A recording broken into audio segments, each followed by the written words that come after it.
Hey there, I'm Anissa. My family said, don't even think about Thanksgiving, it'll embarrass us. So I cut off the funding. But it wasn't just about missing one holiday.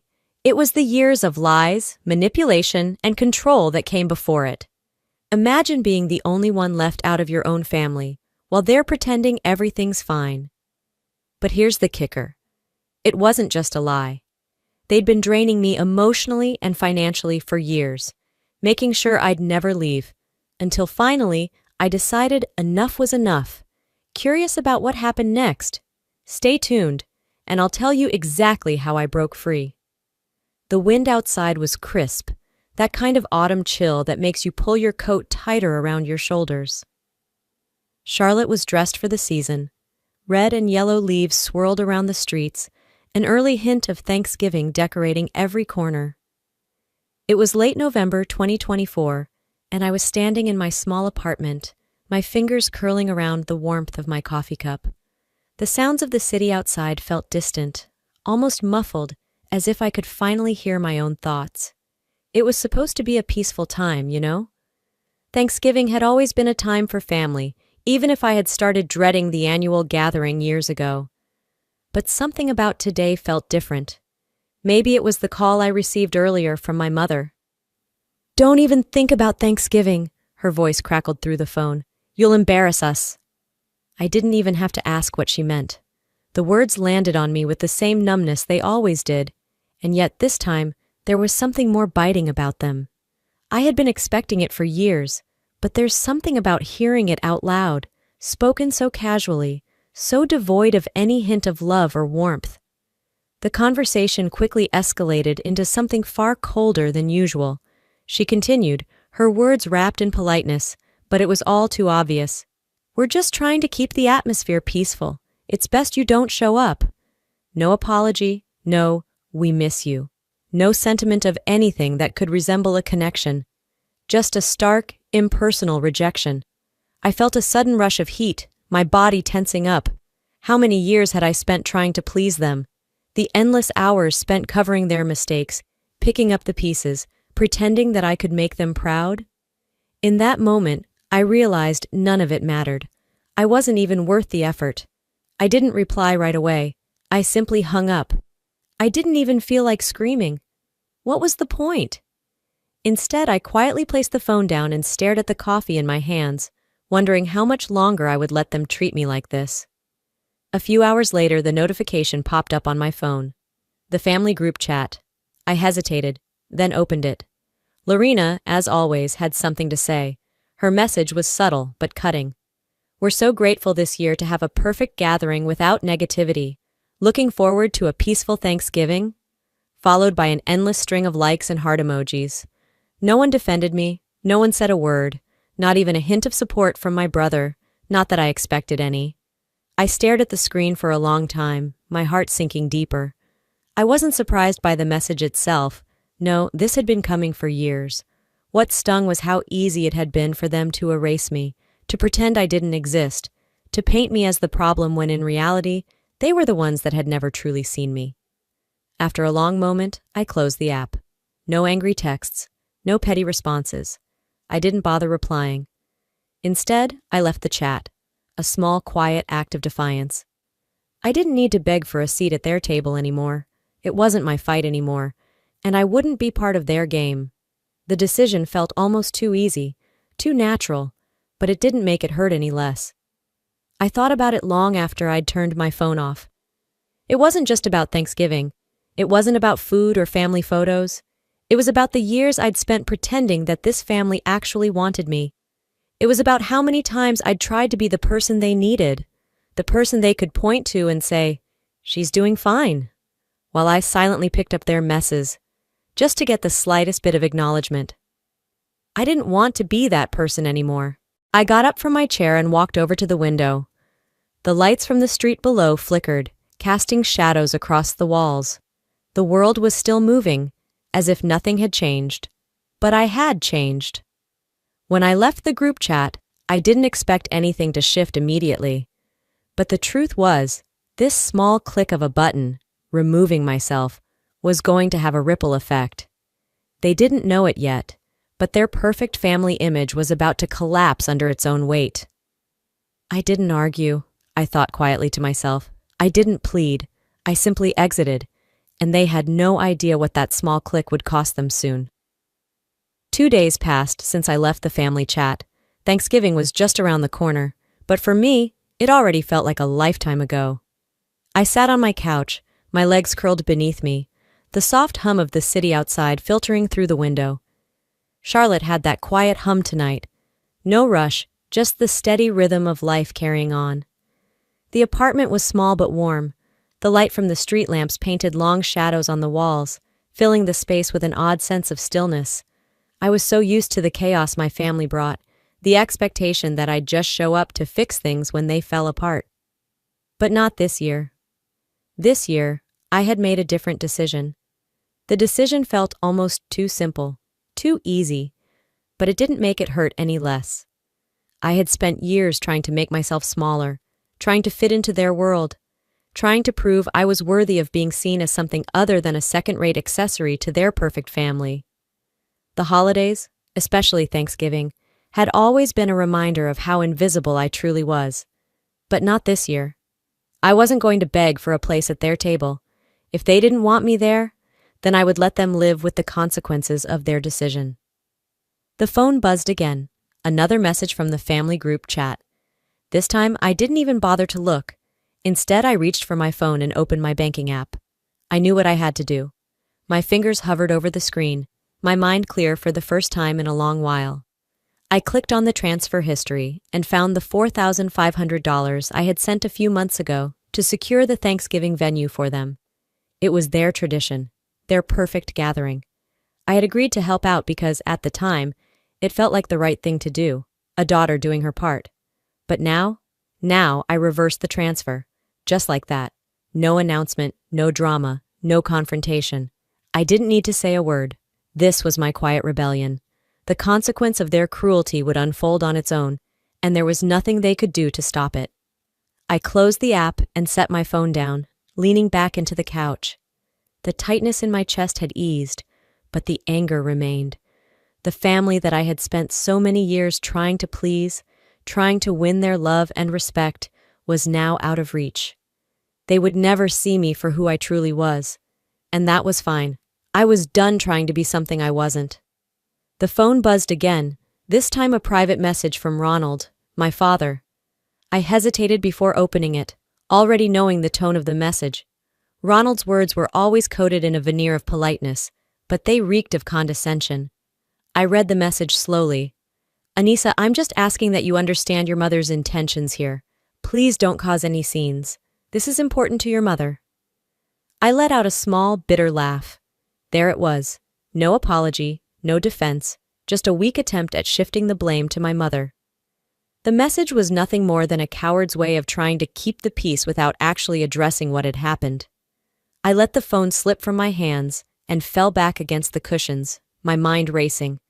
How many times had I been in this position? How many times had they told me to understand them, to put my needs aside for their convenience?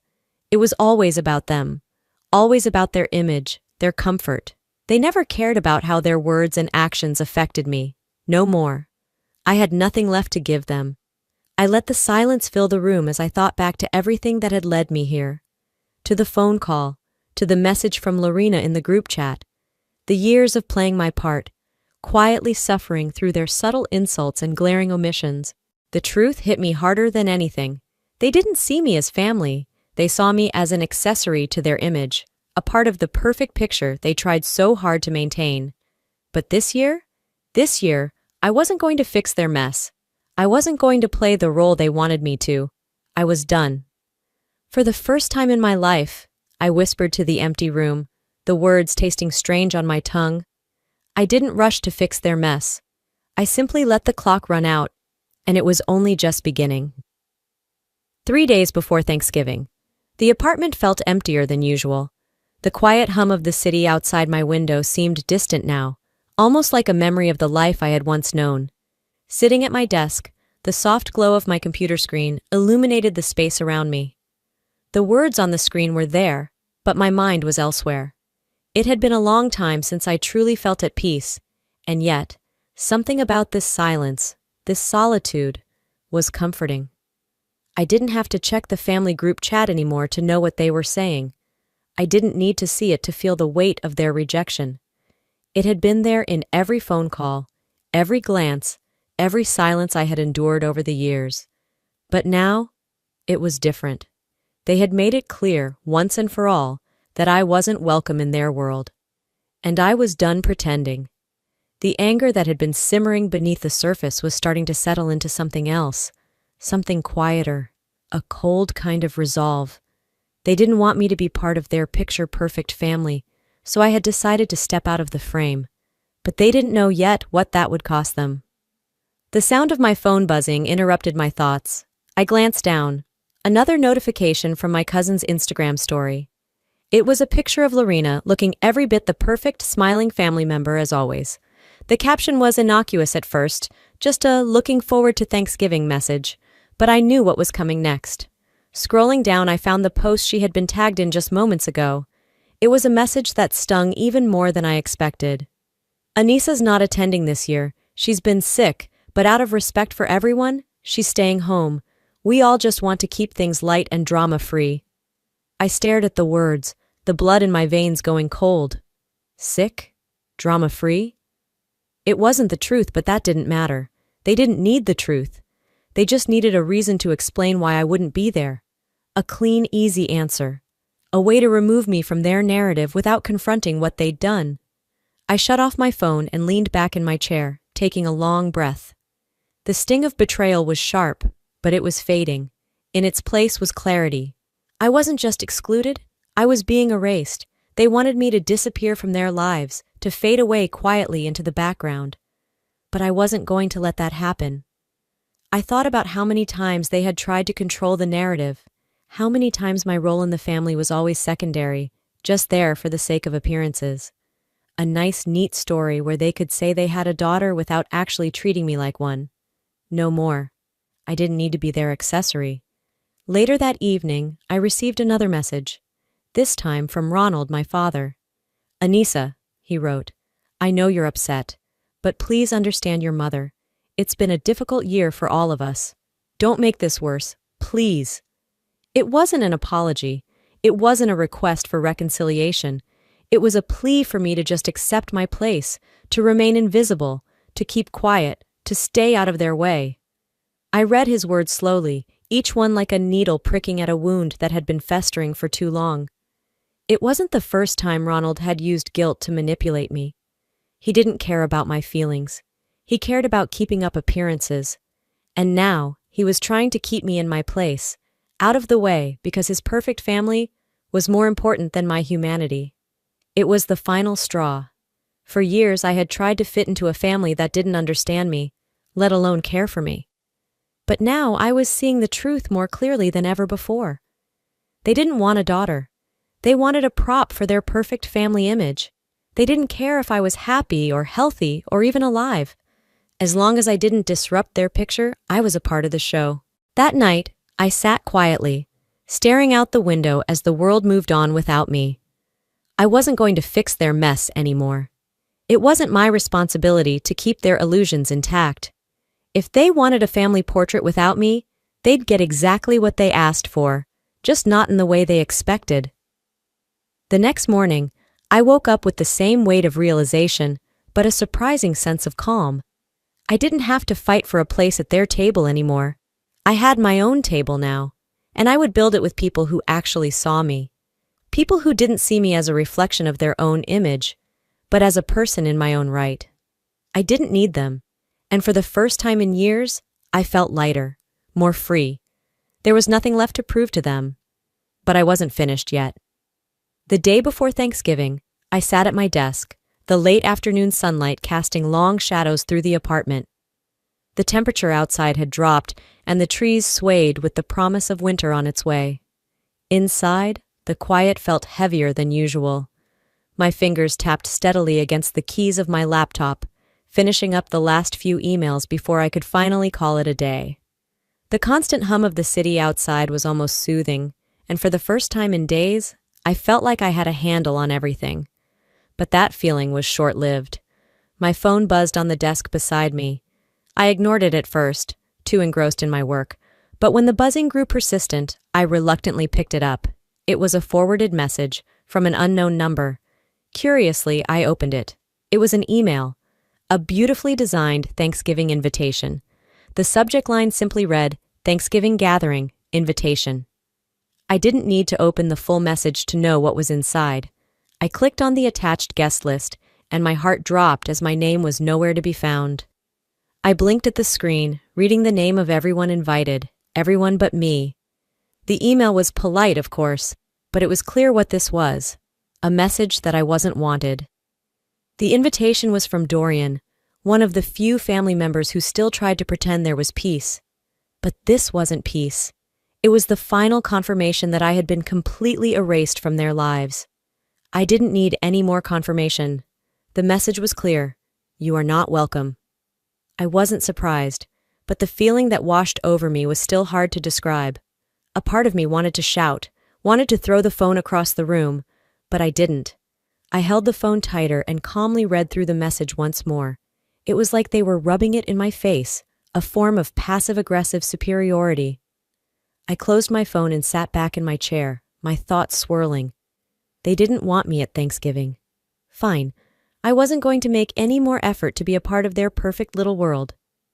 They had pushed me out, and now they were going to deal with the consequences. As if on cue, my phone buzzed again, this time with a message from another family member, a post on Facebook. I opened it, and there it was, a passive-aggressive jab from another cousin, one of those who was always happy to stir the pot and then act like nothing had happened. Grateful for a drama-free Thanksgiving this year, with only positivity and love.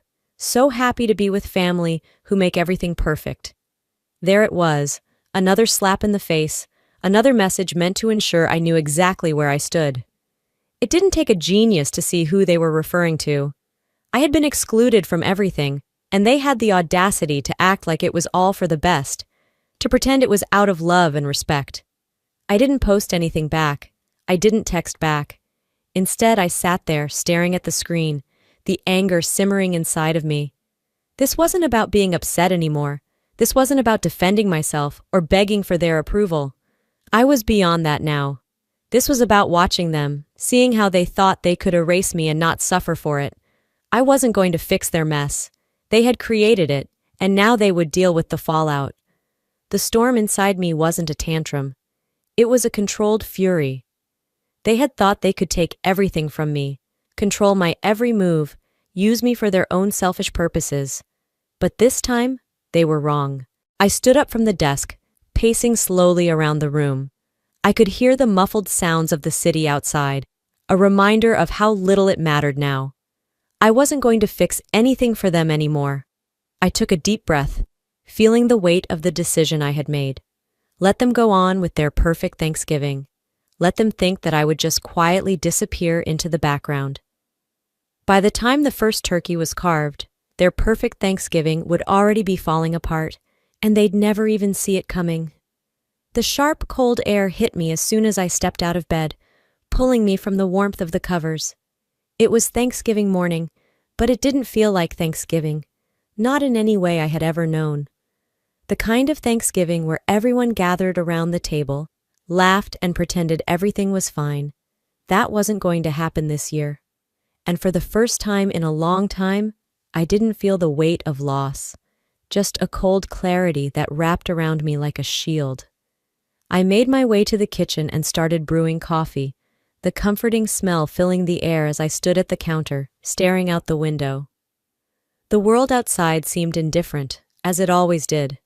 Cars passed by, people walked their dogs, and life went on, leaving me behind in the quiet of my apartment.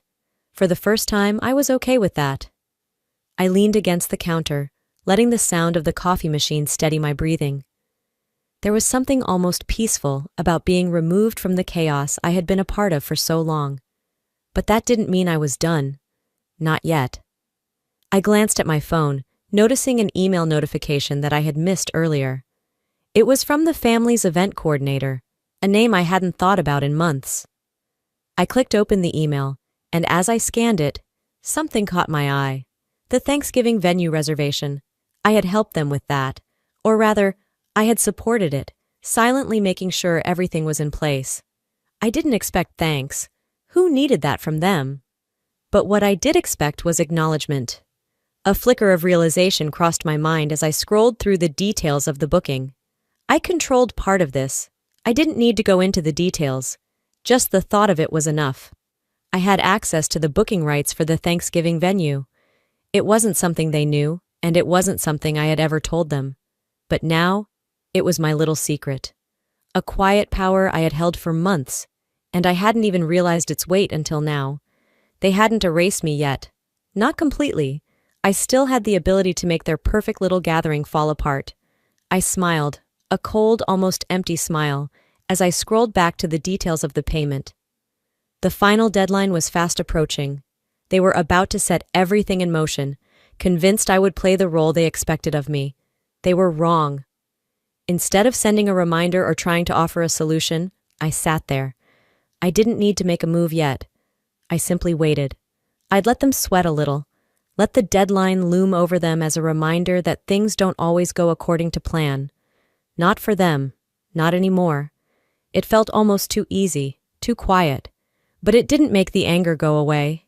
It was still there, simmering underneath. But now, it had a purpose. And it wasn't going to be a tantrum.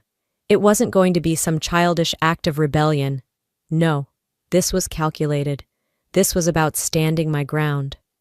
I sat at the small dining table by the window, my coffee in front of me, the dark liquid mirroring the storm inside. They thought they could erase me. But I wasn't done. Not by a long shot. I thought back to the family gathering they had planned. The perfect Thanksgiving without me. They hadn't seen the bigger picture. They were so focused on making me disappear that they forgot one simple fact. I was still here. And now I had the power to make them feel the consequences. A message flashed up on my phone, another post from one of my cousins. A photo with the same perfect smiles, the same smiling, happy faces, celebrating their ideal Thanksgiving. The caption said it all. Grateful for a drama-free Thanksgiving this year. So blessed to have a family that knows how to make everything right. I clicked off the screen, not bothering to respond. Not because I didn't have anything to say, but because I realized something crucial. They had no idea what was coming. I finished my coffee and stood up, my movements slow but purposeful. The clock was ticking. In exactly 48 hours, their perfect Thanksgiving would be falling apart, and they wouldn't even see it coming. This was only the beginning, and I couldn't wait for it to unfold. Thanksgiving morning was colder than I expected, the kind of crisp air that cuts through you as soon as you step outside. But inside, in the warmth of my apartment, I found an unexpected calm. It was the first time in a long time that I didn't feel the weight of the world pressing on my chest, demanding that I play my role in their perfect little family drama. I sat at the kitchen table, a hot mug of coffee in my hand, the steam rising and curling in the air like the tension that had been building inside of me. The silence felt different now. It wasn't heavy. It wasn't filled with dread. It was mine. I was finally alone in a way that mattered. I checked my phone as the caffeine began to settle in, grounding me. The notifications blinked back at me, mostly family-related. But one email stood out. Something from the venue where the family Thanksgiving was supposed to take place. The subject line read, "Final payment reminder."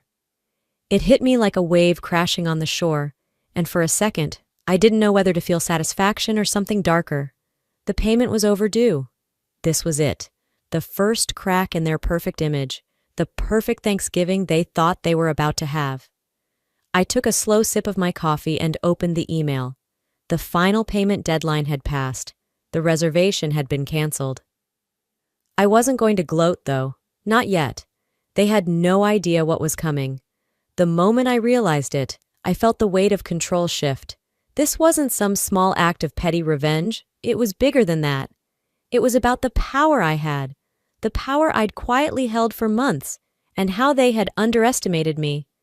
They thought they could erase me, but they hadn't. Not completely. Now, they were the ones about to face the consequences of their actions, and they didn't even know it yet. I set the phone down, a quiet satisfaction spreading through me. But I didn't let myself smile. Not yet. There was still so much more to unfold. The phone buzzed again, a message from Dorian, sent in a panic, asking me for some help with the situation. It was too late for that. It had always been too late.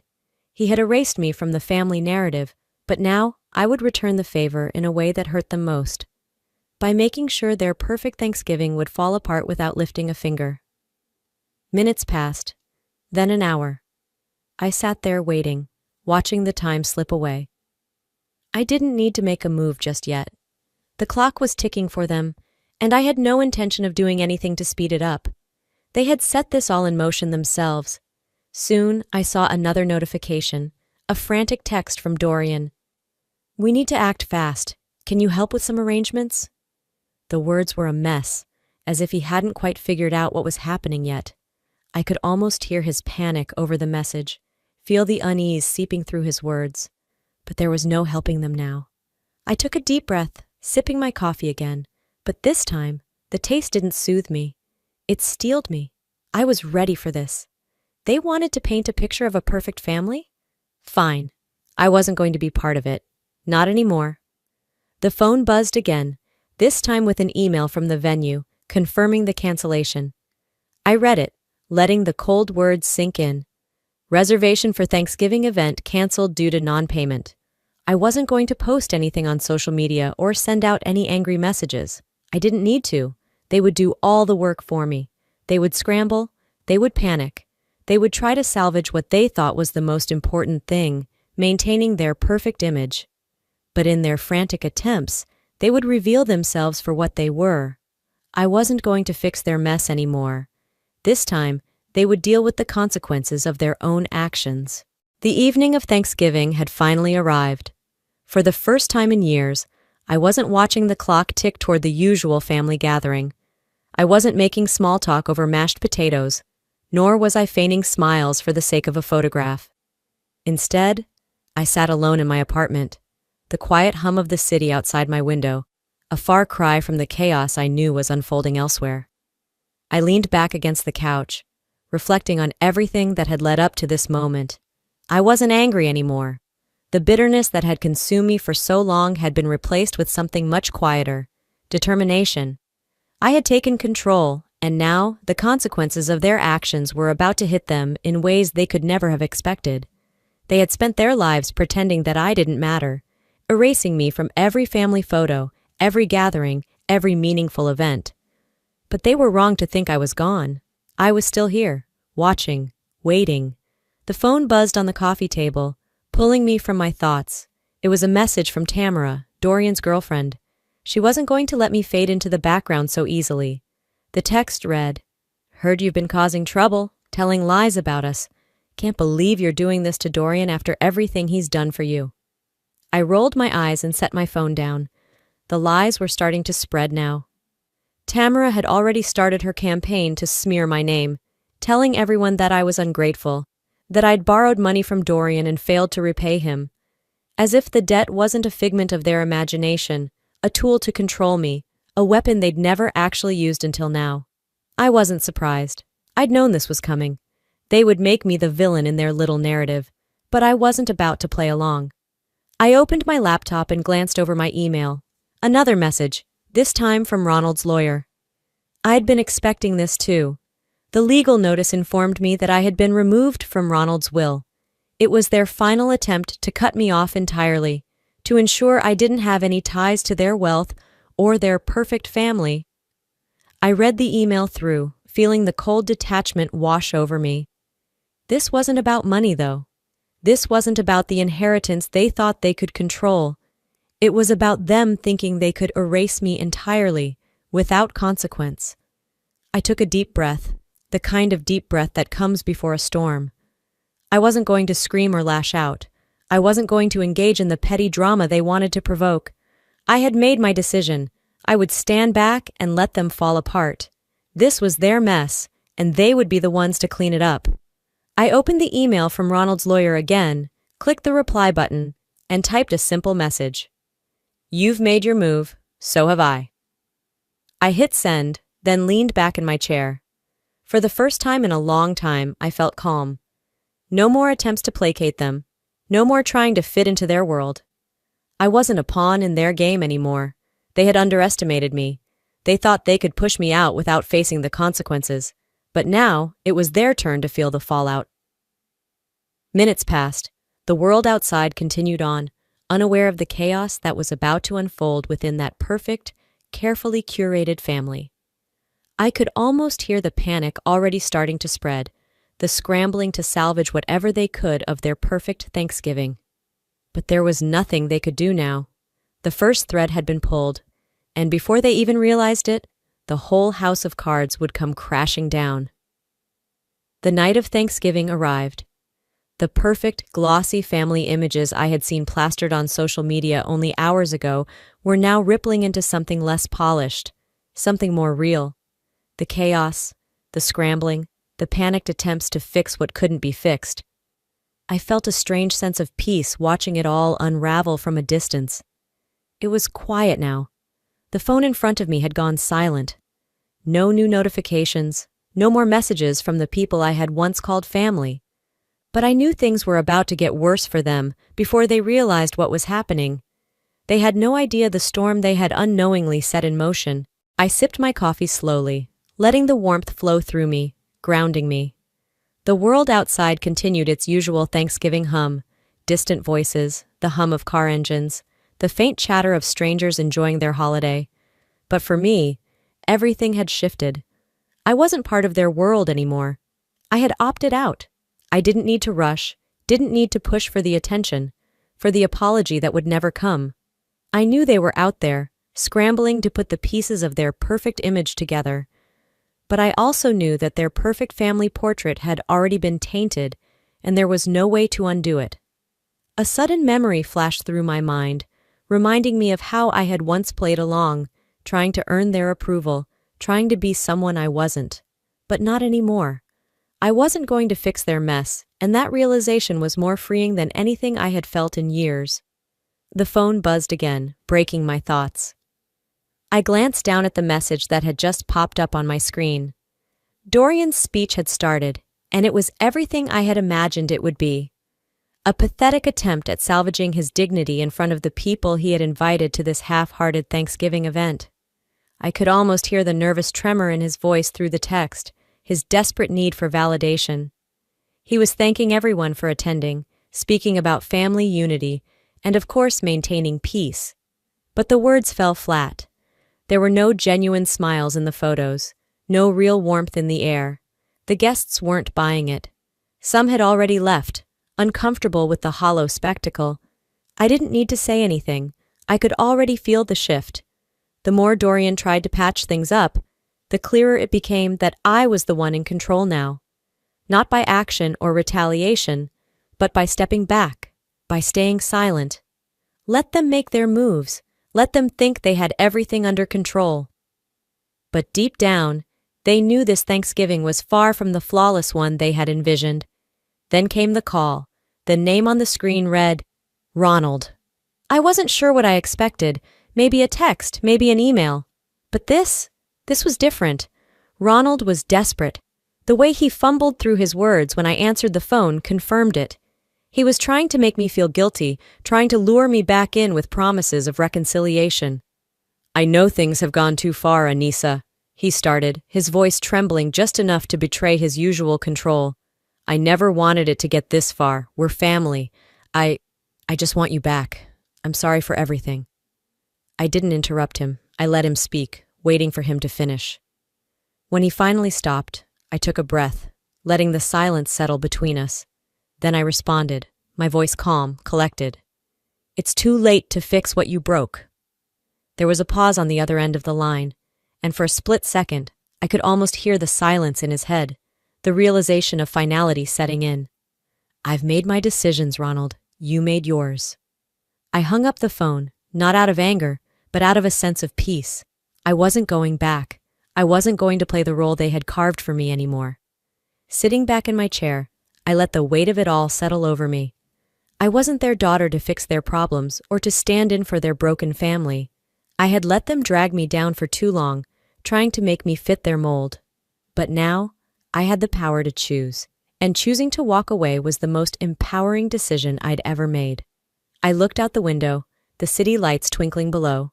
Thanksgiving was almost over. But it didn't matter. I had already won. They had tried to take everything from me, to erase me, to push me out of their perfect world. But it was their turn to lose. The week following Thanksgiving was quiet. The crisp air and soft morning light greeted me as I woke up in my small apartment, the one I had chosen for myself. For the first time in years, the silence felt soothing, not empty. The weight of the past week, the chaos, the struggles, the final act of cutting ties, had lifted. I felt like I had finally exhaled after holding my breath for far too long. I stretched in the warmth of my blanket, taking in the stillness around me. No arguments, no false smiles, no games to play. The only thing that mattered now was me. The family, the toxic patterns, the expectations, they were all behind me. I reached for my phone to check the news. In an instant, I was reminded of the events that had unraveled the week before. As I scrolled through my feed, I saw a post from Ronald. It was an apology. He and Dorian had publicly shared their remorse, but the words were empty. The public image they had so carefully crafted had already cracked beyond repair. Their apology didn't feel like an act of sincerity. It felt like a last-ditch effort to salvage their reputation, to repair the illusion of a perfect family. But it was too late for them. Too late to fix what had already been broken. As I continued to read, I couldn't help but feel a quiet sense of satisfaction. They had finally shown their true faces to the world, and it wasn't the image they had tried so hard to uphold. My absence was the crack in their facade, the thing they couldn't control or deny. The world could see what they had done to me. But the satisfaction didn't last long. A message popped up from Claire, my aunt, someone who had always been on the periphery of the family's toxic dynamic. She had never been the one to speak up, never the one to challenge the status quo. But this time, she reached out. "Anissa, I'm so sorry for everything," the message began. "I see now how much they've hurt you, how much they've manipulated you for years. You've always been so strong, and I've been blind to what they've done. I hope you find the peace you deserve. Maybe your absence was the wake-up call they needed, but I understand if it's too late for you to forgive us." I sat there, staring at the screen, letting her words sink in. She was the first person to admit what had been going on. For so long, I had felt invisible in that family, treated as nothing more than a tool for their image. But now, someone saw me. Claire wasn't just acknowledging my pain. She was acknowledging the toxicity that had ruled our family for years. "Thank you, Claire," I typed back, my fingers moving quickly as the emotions flooded in. "I'm doing better, and I'm finding my way. But thank you for seeing me." I closed the message and put my phone down, feeling a strange sense of closure. My aunt's apology didn't undo everything, but it was a step in the right direction. It was a recognition of my worth, something I had been starving for all my life. The next few days were spent quietly reflecting on what had happened. The fallout from the family's actions had left them scrambling, but they had no one to blame but themselves. I wasn't going to fix their mess anymore, and I wasn't going to be their scapegoat. I decided it was time to move forward. No more dwelling on the past, no more trying to repair something that was beyond saving. I began to set new goals for myself. I focused on my career, on the things that brought me joy, on my mental and emotional health. For the first time in years, I felt like I was in control of my life again. As the days passed, I realized just how much I had grown. I had spent so much time trying to prove my worth to a family that would never understand me. But now, I was free to be myself. I didn't have to hide who I was, or shrink myself to fit into their mold. I wasn't going back, and I was finally okay with that. As I reflect on everything that has happened, on the pain, the lessons, and the moments of clarity, I realize that sometimes the hardest part of growth is knowing when to walk away. It's not about abandoning your past, but about recognizing that your future is worth more than the weight of toxic relationships. We all have our breaking points, those moments when we realize we've been giving more than we ever received. And when that happens, It's okay to let go. In life, we often hold on because we're taught to cherish family above all else, even when they don't offer the same respect, love, or support in return. But I've learned that no one, no family, no friend, no person, should have the power to make you feel invisible or unworthy. You are your own person, deserving of peace and happiness, free from the constraints of people who only see you as a tool to maintain their image. So, if you're out there feeling stuck, feeling like you're constantly trying to fix the messes others have created, just know that it's okay to stop. It's okay to say enough. Take a step back, take a deep breath, and remember, you are allowed to prioritize yourself. You are allowed to let go and build a life that reflects who you truly are, not who others want you to be. I want to leave you with this question. Have you ever been in a situation where you had to choose between fixing someone else's mistakes and taking care of yourself? What did you do and how did it feel? Let's talk about it in the comments. I'd love to hear your thoughts and experiences. And before you go, if you enjoyed this video, if it resonated with you, don't forget to hit that subscribe button. Let me know in the comments if you found something meaningful here, or even if you didn't. Your feedback is important to me. Drop a 1 if you felt a connection with this story, or share where you're watching from. I love hearing from all of you. And if you're not a fan, that's okay too. Let me know why, and I'll work to make these stories even better for you. Thank you for watching, and I hope you'll join me for the next story. Take care of yourselves, and remember, your journey is yours to define. Until next time.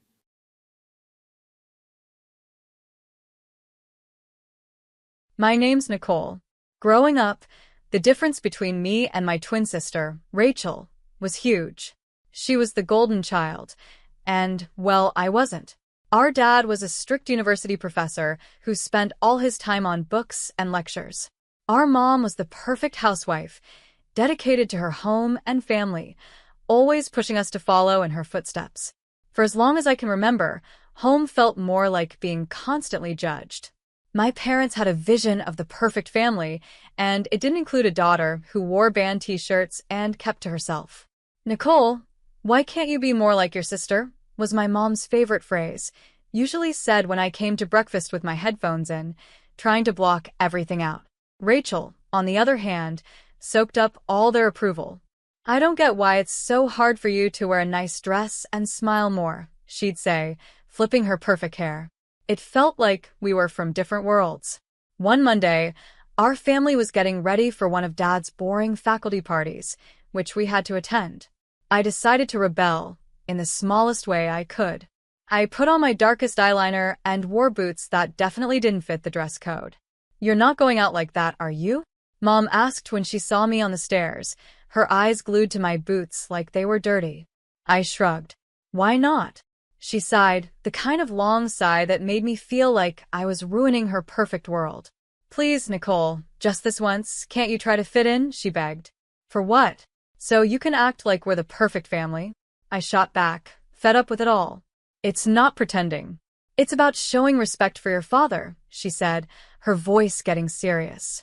Rachel, hearing us, came down the hallway, her heels clicking loudly. "Mom's right, Angela. It's not that hard to look decent. Why do you always make things difficult?" "Maybe I don't want to be a copy of you, Rachel," I snapped, feeling my face get hot.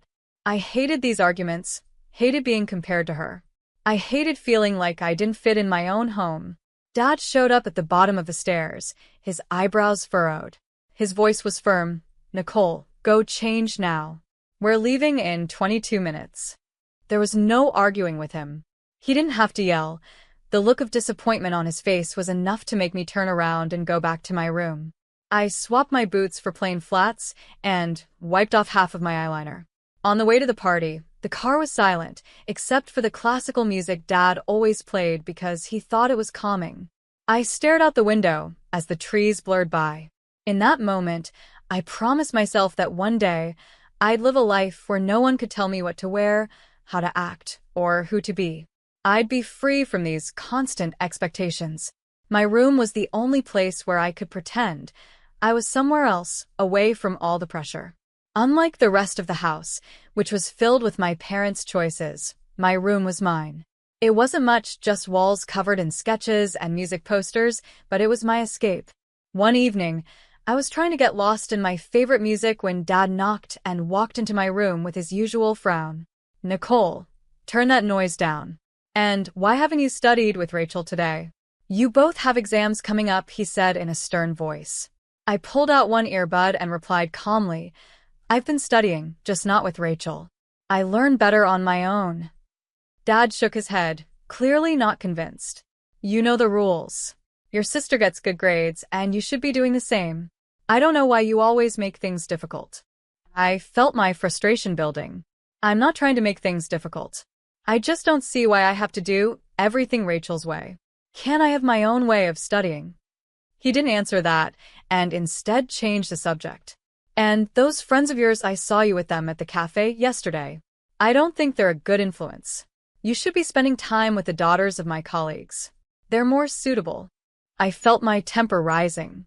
Suitable for what? For you? Because they talk about economics and pretend to enjoy those boring university gatherings. Before he could respond, Mom appeared at the door, her voice sharp as she added, "Your father is right. Those girls come from good families. They know how to behave. They're the kind of friends you should want." I stood up, facing both of them. What if I don't want that? I don't want friends picked for me. What if I want to choose my own friends, decide what I study, or even what I want to be? "That's enough, Nicole," Mom said in a firm tone. "You know your future is with the university. Your father has ensured that. And after you graduate, you need to start thinking about settling down. We've already discussed this." "Settling down?" I repeated, the words feeling like a life sentence. "You mean becoming someone's wife like Rachel? Is that all you think I'm meant for?" Mom's face softened, but her voice stayed strong. "We want what's best for you. Following the path we've set will give you a good life." "A good life?" I repeated, bitterness in my voice. Is it really a good life if it's someone else's idea of good? No one answered. They didn't need to. We all knew there was no point in arguing. They had their plans, and they expected me to follow them, just like Rachel. Rachel and I were like two sides of the same coin, always together, but never the same. At the university where Dad taught, our differences became even more obvious. She was studying business management, always the star student, asking the right questions, impressing the professors. I was in the same program, but it felt wrong, like wearing shoes that didn't fit, awkward and uncomfortable. One afternoon, while I was buried in textbooks at the library, Rachel walked in, perfectly organized and smiling. "Hey, Angela, you coming to the study group tonight?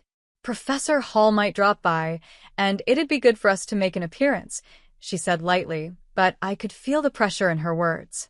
I looked up, feeling her expectations weighing on me. "No, I don't think so. Those things aren't really my scene, you know." She frowned, dropping her books on the table with a thud. "It's not about it being your scene, Angela. It's about making the right impressions. You need to take this seriously, we're graduating soon." I shrugged and turned back to my notes.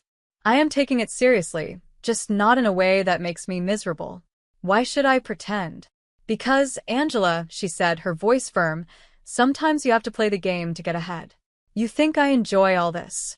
She gestured to her perfectly organized textbooks and color-coded notes. "It's not about liking it, it's about doing what's necessary." I shook my head, pushing my chair back. Maybe I'm tired of doing what's necessary according to everyone else. Did you ever think of that? Her voice softened, but her eyes stayed hard. "Angela, I'm just trying to help. Dad won't always be there to fix things for you. What are you going to do if you keep pushing everyone away?" "Maybe I'll figure it out on my own," I said quietly. "Maybe that's what I need." "I don't need to follow Dad's plan or yours," I shot back, feeling a burst of defiance. Rachel sighed, clearly frustrated. "You're so stubborn. Just try, okay? If not for yourself, then for me. Show up tonight, talk to Professor Hall. It won't kill you." I looked at her, really looked at her, and saw that beneath the perfect exterior was someone who actually cared, in her own way. "Fine, I'll think about it," I conceded, not ready to commit to more. "Thank you," she said, her smile returning. "It's not that bad, you know. You might even like it if you gave it a chance." Doubt it, I muttered, but I knew I'd already given in. For Rachel, I'd show up, sit through another boring discussion, and nod at the right times. It was only a few hours. How bad could it be? As it turned out, it wasn't as bad as I thought. Professor Hall was actually interesting when he wasn't lecturing from a podium. I even asked a question, which earned a surprised but pleased look from Rachel. Later, as we walked back to our dorm, Rachel nudged me. See? Not so terrible, right? That little piece between us didn't last long. In our final year, Rachel introduced us to her fiancé, a lawyer 13 years older, well-established, and exactly what our parents had always dreamed of. Mom and Dad were thrilled, praising Rachel for making such a smart match. Then, they turned their expectant eyes on me. Now, Nicole, it's your turn to find someone suitable, Dad said one evening over dinner, his tone making it clear that my time was running out. Mom nodded eagerly, already planning my future, like it was another one of her organized home projects. Think about your future, dear. Someone who can provide for you, who has a good standing. I stared down at my plate, feeling the pressure build. Rachel's wedding was a perfect display of Mom's vision, everything meticulously planned, from the bridesmaids' dresses to the flowers, all showcasing our family's prestige. After the wedding, Mom often visited Rachel, offering advice and making sure her life followed the path she had mapped out. Watching this, I knew one thing for sure. I didn't want my life to be shaped by someone else's hands. One day, I was walking down the street, lost in thoughts of how to escape the life my parents had planned for me. That's when I heard the deep rumble of a motorcycle. Curiosity pulled me toward the sound, and then I saw him, Charles, with his leather jacket and carefree smile, pulling up beside me. "You look like you need a ride," he called out over the roar of the engine, a playful twinkle in his eyes. I hesitated, looking back toward home, then at his outstretched hand. What did I have to lose? "Sure, why not?" I said, my voice a mix of nerves and excitement. As I climbed onto the back of his bike, a surge of adrenaline rushed through me. The wind whipped through my hair, and for the first time in ages, I laughed a real, genuine laugh. Charles shouted something about showing me his world, and I held on tighter, not wanting the moment to end. We stopped at a diner popular with bikers. Over burgers and fries, Charles told me about his life as a welder, his passion for motorcycles, and his love for the open road. It was so different from anything I knew, raw and real. "Don't you get scared living like this?" I asked, my voice barely cutting through the noise around us. "Scared? No way. It's thrilling. You never know what's around the corner." "Isn't that better than having everything planned out for you?" he replied, his eyes lighting up with excitement. Over the next few weeks, we met in secret. Each ride on Charles's bike took me further from the life I was supposed to live and closer to the one I wanted. The speed, the adventure, it wasn't just about the thrill. It was about feeling alive and free. One evening, as we watched the sunset from a quiet overlook, Charles turned to me and said, "Nicole, I don't just ride to escape. I ride to feel alive, to make every moment count. With you, every moment feels like it matters." I leaned into him, my heart racing. "I've never felt like this before. You make me feel free, Charles." He smiled and pulled me closer. "Then let's stop just existing. Let's live." 4 months with Charles felt like a lifetime of moments I had always dreamed of.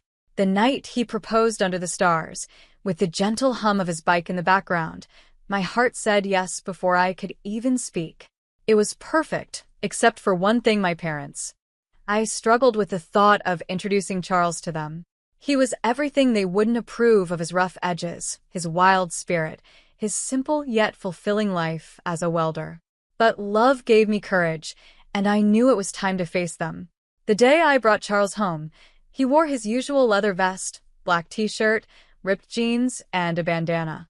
I loved that about him. He was completely himself. As we walked up the driveway, I could already feel the weight of my parents' judgment.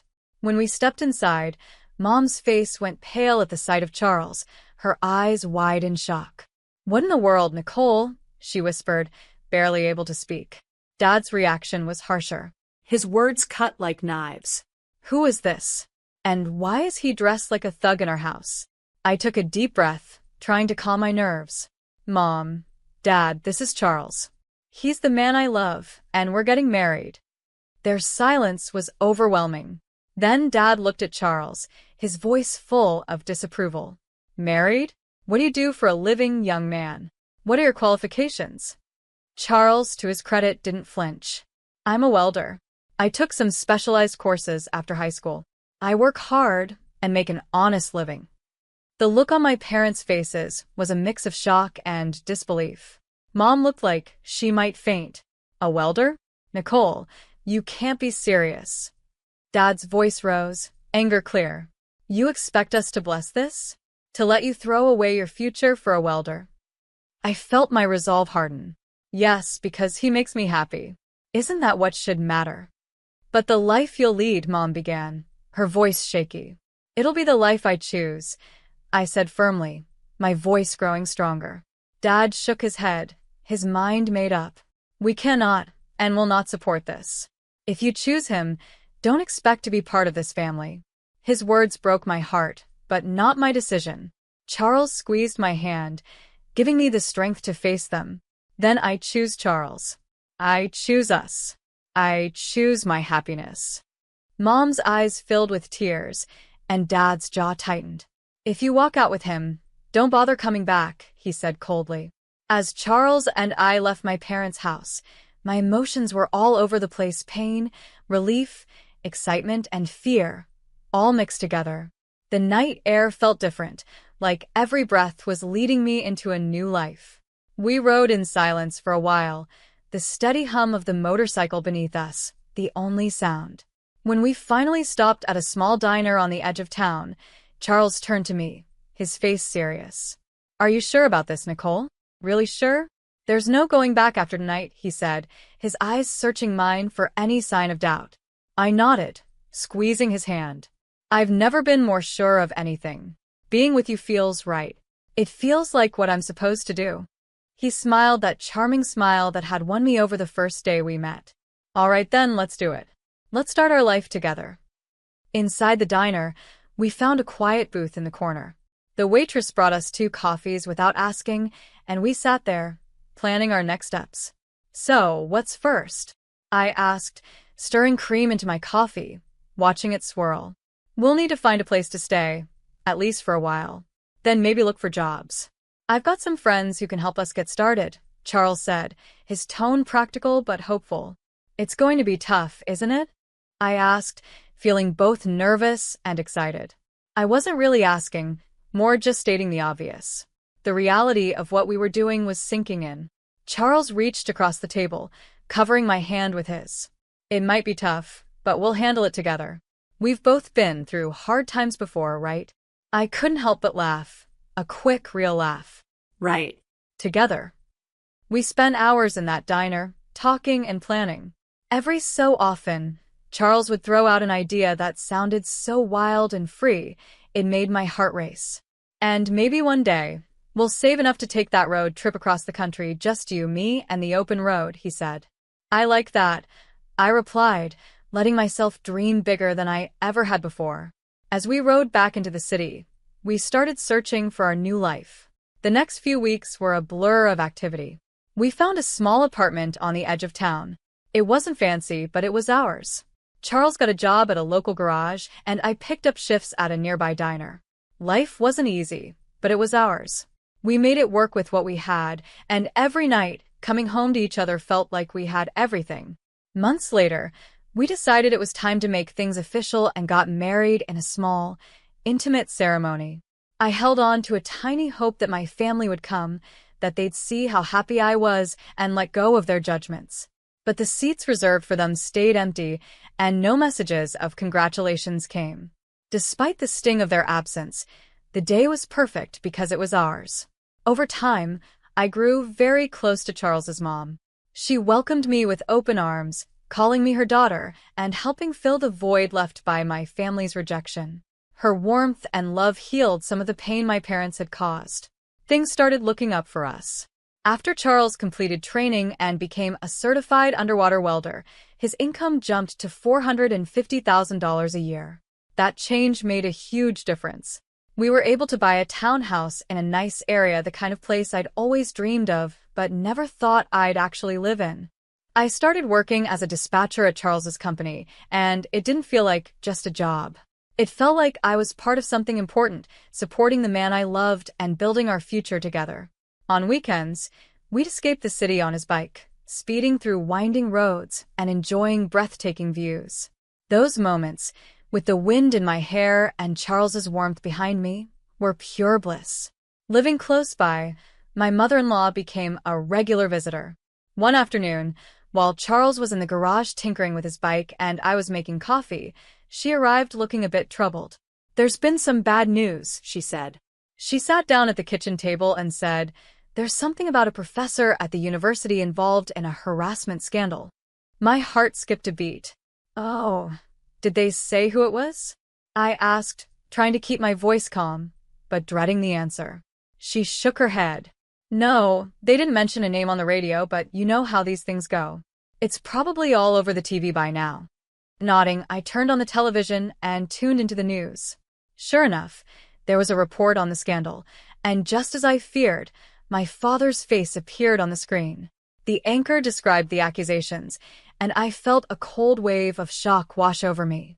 I turned off the TV and sat down, trying to process it all. Charles came in, wiping his hands on a rag, and saw the look on my face. "What's wrong, babe?" he asked, concern all over his face. I swallowed hard, my voice barely a whisper. "It's my dad. He's been accused of harassing a student." Charles's expression hardened for a moment, but then he came over and took my hand. "I'm sorry, Nicole. That's tough. How do you want to handle it?" I shook my head, not sure what to do. "I don't know. We're not even close anymore. What can I do?" He squeezed my hand, understanding. "Whatever you need, I'm here for you. We don't have to figure it out right now." I decided to wait and see how things played out before making any decisions. Whatever happened, I knew Charles would be by my side, and that gave me the reassurance I needed to face whatever came next. Life had been peaceful until one afternoon at work, when a familiar car pulled into the parking lot. I hadn't seen my parents in a long time, and seeing them brought back a flood of emotions I thought I had put behind me. They both looked very different. The scandal had clearly taken a toll. Mom had lost a lot of weight and looked older, while Dad seemed broken, a shadow of the stern man he used to be. Mom saw me and rushed over, arms open, as if nothing had happened, as if the years of distance and disapproval could be erased in an instant. But I couldn't hug her, not now. Instead, I stepped back and took Charles's hand, finding strength in his presence. "Nicole, it was so hard to find you," Mom said, her voice shaky with emotion. Dad, always blunt, got straight to the point, his voice rough and bitter. "I was accused unfairly, you know. I went to your sister's husband for help, but he wanted a fortune. Your sister took his side, and now they've kicked us out. We need your help." I stared at them, disbelief and anger swirling inside me. "Help? After all these years, now you show up and ask for help." Mom's voice was desperate. "We have nowhere else to go. They've disowned us too. We thought maybe we could stay with you." I almost laughed at how ridiculous it was. "Stay with me? After you disowned me? You made it clear I wasn't your daughter anymore." Dad's face turned red, his temper rising. "You owe us, Nicole, after everything we've done for you." "You're wrong," I said, feeling Charles squeeze my hand for support. "I don't owe you anything. You threw me out because I chose my happiness over your demands. And now you want to just move in and pretend like we're a family?" The situation was getting out of control, and I noticed people starting to watch, a small crowd forming. Mom began to cry loudly, drawing even more attention. "You're being ungrateful after everything we've done for you," she accused through her tears. I took a deep breath, my mind made up. "No, Mom, I'm not ungrateful. I'm free and happy. You made your choices, and now you have to live with them." As we walked away, I heard Dad yelling, but Charles leaned over and quietly told the security team, "Don't let them come here again." The following months flew by, filled with love and peace. We welcomed a son into our family, a new beginning for us. My parents never came back. That day in the parking lot was the last time I saw them. While a part of me was sad for what could have been, I knew I had made the right choice for myself and my family.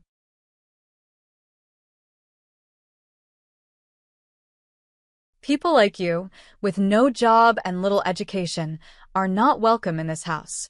Those were the cruel words my mother-in-law said to me. Right after that, she poured hot water on me. I cried out in pain. It's hot. Please stop. I couldn't believe what was happening. Her behavior shocked me. Pouring boiling water on someone is a terrible thing to do, no matter the reason. Thankfully, I wasn't burned, but it could have been much worse. I was in disbelief. How could my mother-in-law treat me like this? What made it even harder to accept was that her words were not even true. It wasn't me who was unemployed, it was my husband, Jack. He had lost his job, but I had been working hard to support the family. Yet here I was being blamed and insulted. My anger started to grow. I felt like I had reached my limit. I couldn't tolerate her behavior any longer. I decided to stand up for myself. I told her, if this is how you feel about me, then I'll leave. You win. My mother-in-law didn't seem upset at all. In fact, she looked happy and said, "Finally, you're leaving. That makes things easier for me."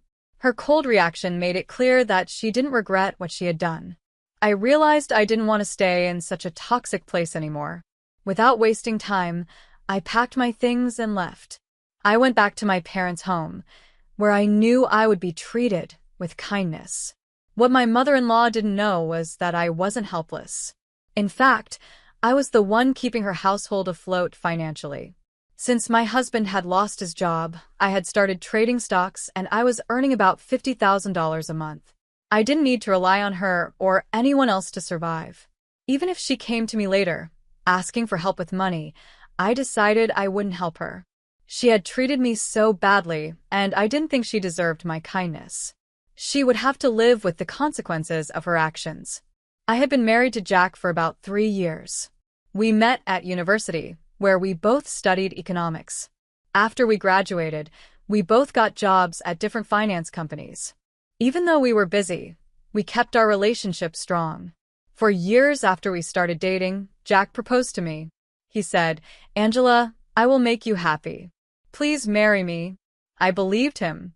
I thought I would have a happy life with him, but things didn't turn out as I had imagined. Now, looking back, I'm glad I had the strength to leave. Sometimes, walking away from a bad situation is the best thing you can do for yourself. When Jack proposed to me, I happily said yes. "I'm looking forward to it," I told him. We decided to get married and thought we could build a happy life together. I was excited about starting our own family and living as a married couple. However, not long after, Jack said something I wasn't expecting. "Hey, Angela," he began, "would you quit your job and move in with me at my mom's house?" I was surprised. "What?" "I don't mind quitting my job, but we're newlyweds. I'd like for us to live just the two of us." "I understand," he said, "but I'm worried about leaving my mom alone." "Don't worry, I'll make sure it won't be hard on you." Jack's father had passed away when Jack was in middle school, so he had lived with his mom ever since. He was an only child and felt responsible for taking care of her. Understanding his feelings, I agreed. "Okay," I said, "I'll live with you and your mom." 3 weeks later, we moved into Jack's family home. At first, my mother-in-law seemed happy to have Jack back. She greeted us with a smile, but as soon as she looked at me, her expression changed. Her smile disappeared, and she gave me a cold, hard stare. It was clear she wasn't happy that I was there. She muttered something under her breath, but I couldn't hear what she said. It sounded like, "You didn't need to come here." I tried to ignore it and smiled, but deep down, I started to feel worried about living with her. Despite this, the first day passed without any major problems. The next morning, I was woken up by my mother-in-law shouting at me, "Are you still sleeping? Hurry up and make breakfast." I looked at the clock. It was only 5 a.m., still dark outside. I couldn't believe she wanted breakfast so early. I sat up, confused. "Why so early?" I asked. "Don't just lay around because you're not working," she scolded. I was still half asleep but didn't want to argue with her, so I got up and started preparing breakfast. While I was cooking, she kept criticizing me. "Hurry up. Why are you so slow?" she snapped. I felt stressed and rushed, but I kept going. Finally, after 20 minutes, breakfast was ready. "I'm sorry for making you wait," I said politely. "You finally finished? Can't you do it faster?" she complained again. Her harsh words stung, but I didn't say anything back. I realized this was only the beginning of what life with her might be like. As I sat down for breakfast, I couldn't help but feel uneasy. Living with my mother-in-law was already proving to be much harder than I had expected.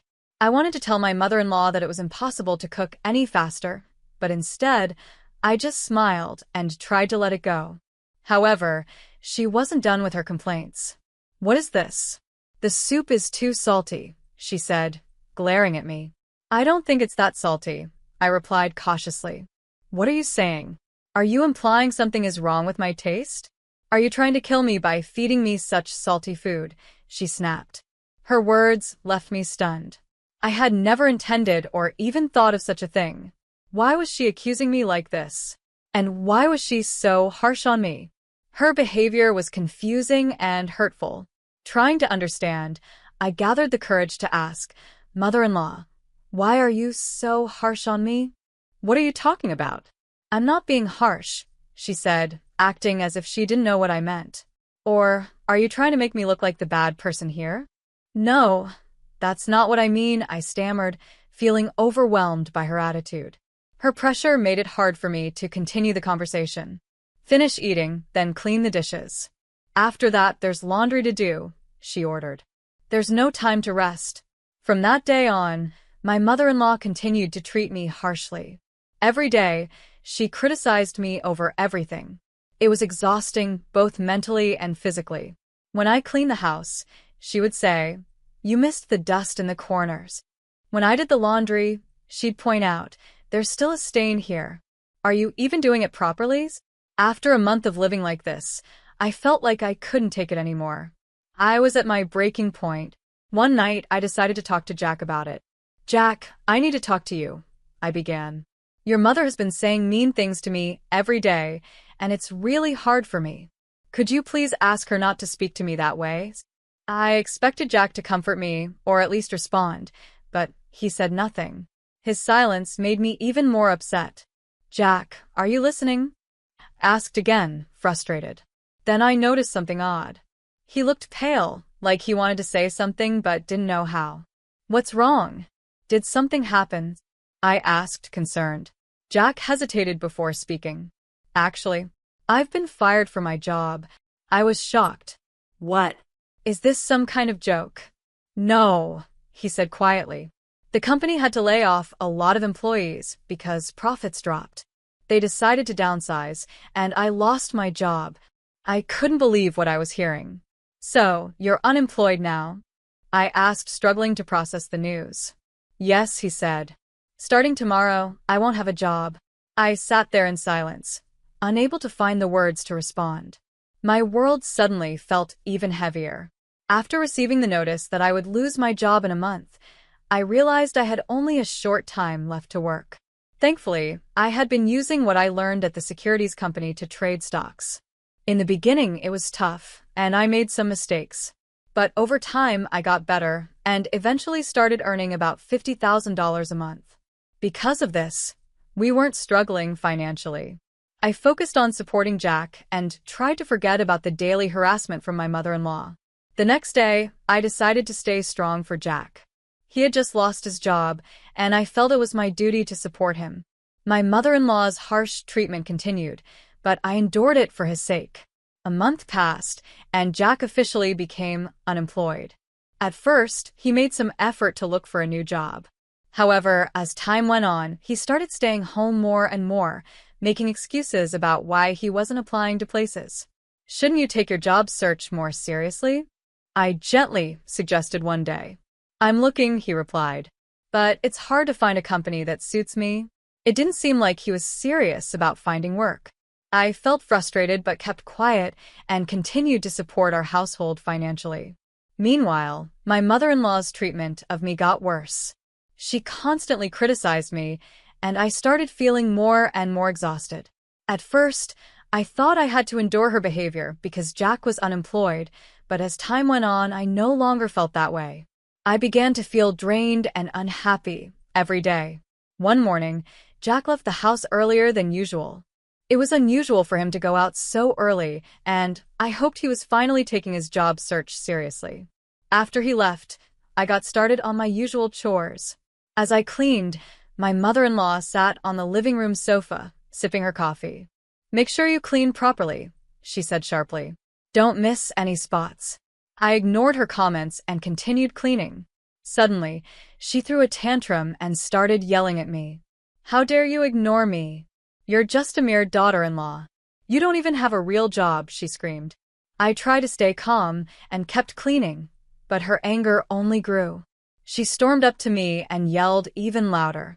"Unemployed and useless people like you have no place in this house. You should leave." Before I could respond, she grabbed the pot of boiling water she had prepared for her coffee and poured it on me. The scalding water splashed onto my skin. "It's hot. Please stop," I screamed, shocked and in pain. This was the breaking point. I realized I could no longer live in such a toxic environment. Her behavior was cruel and unacceptable, and I knew something had to change. I screamed without thinking when my mother-in-law poured hot water on me. Luckily, the water wasn't boiling, so I didn't get burned, but it could have been a terrible accident. Even so, I was shocked and shaken by her actions. Carolyn, my mother-in-law, didn't seem to care. Instead, she smirked and said, "This is what I've been saying all along. If you're not working, you should leave this house." Her words hit me hard, but I was so fed up with her behavior that I decided to stop arguing. I took a deep breath and said, "Fine. I'll leave." "Good," she replied, sounding almost pleased. "That makes things easier for me. Leave quickly." I didn't want to spend another second in that toxic house. I packed my things as fast as I could and left that same day. I headed straight to my parents' house. When I arrived, my parents were surprised to see me. They weren't expecting me, but they welcomed me warmly and made me feel at home. I waited, thinking Jack would call or send a message to check on me, but he didn't. Days turned into weeks, and there was still no word from him. I felt a little lonely, but I decided not to reach out to him. If he cared, he would contact me first. A month passed, and I still hadn't heard anything from Jack. During that time, my feelings for him began to fade. I started thinking about the possibility of divorce. It didn't seem like he cared about me or our marriage anymore. One morning, very early, the doorbell at my parents' house rang. I went to check the monitor and was shocked to see Jack and my mother-in-law standing outside. What were they doing here after all this time? "Yes? What do you need?" I asked through the intercom. My mother-in-law shouted, "I've forgiven you. Now come back home." I was stunned. Forgiven me? For what? I hadn't done anything wrong. Her words made no sense. I replied calmly but firmly, "Thank you for saying that, but I don't think I've done anything that needs forgiving." Then I ended the intercom call. But they didn't leave. Instead, my mother-in-law started banging on the door and yelling, "Don't hang up on me. Let us in.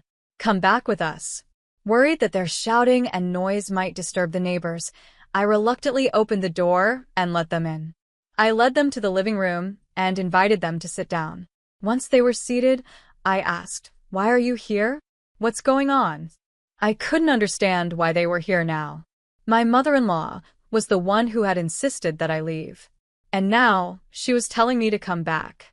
Her behavior didn't make any sense. "You told me to leave." "There's no way I can just come back now," I said firmly, still confused and frustrated by the situation. I stood my ground and told my mother-in-law exactly how I felt. She grew frustrated and accused me of being childish. She claimed that she had forgiven me and insisted I come back to live in her house. She even went as far as saying that she was willing to let someone like me, who was unemployed and uneducated, stay there. I couldn't hold back anymore.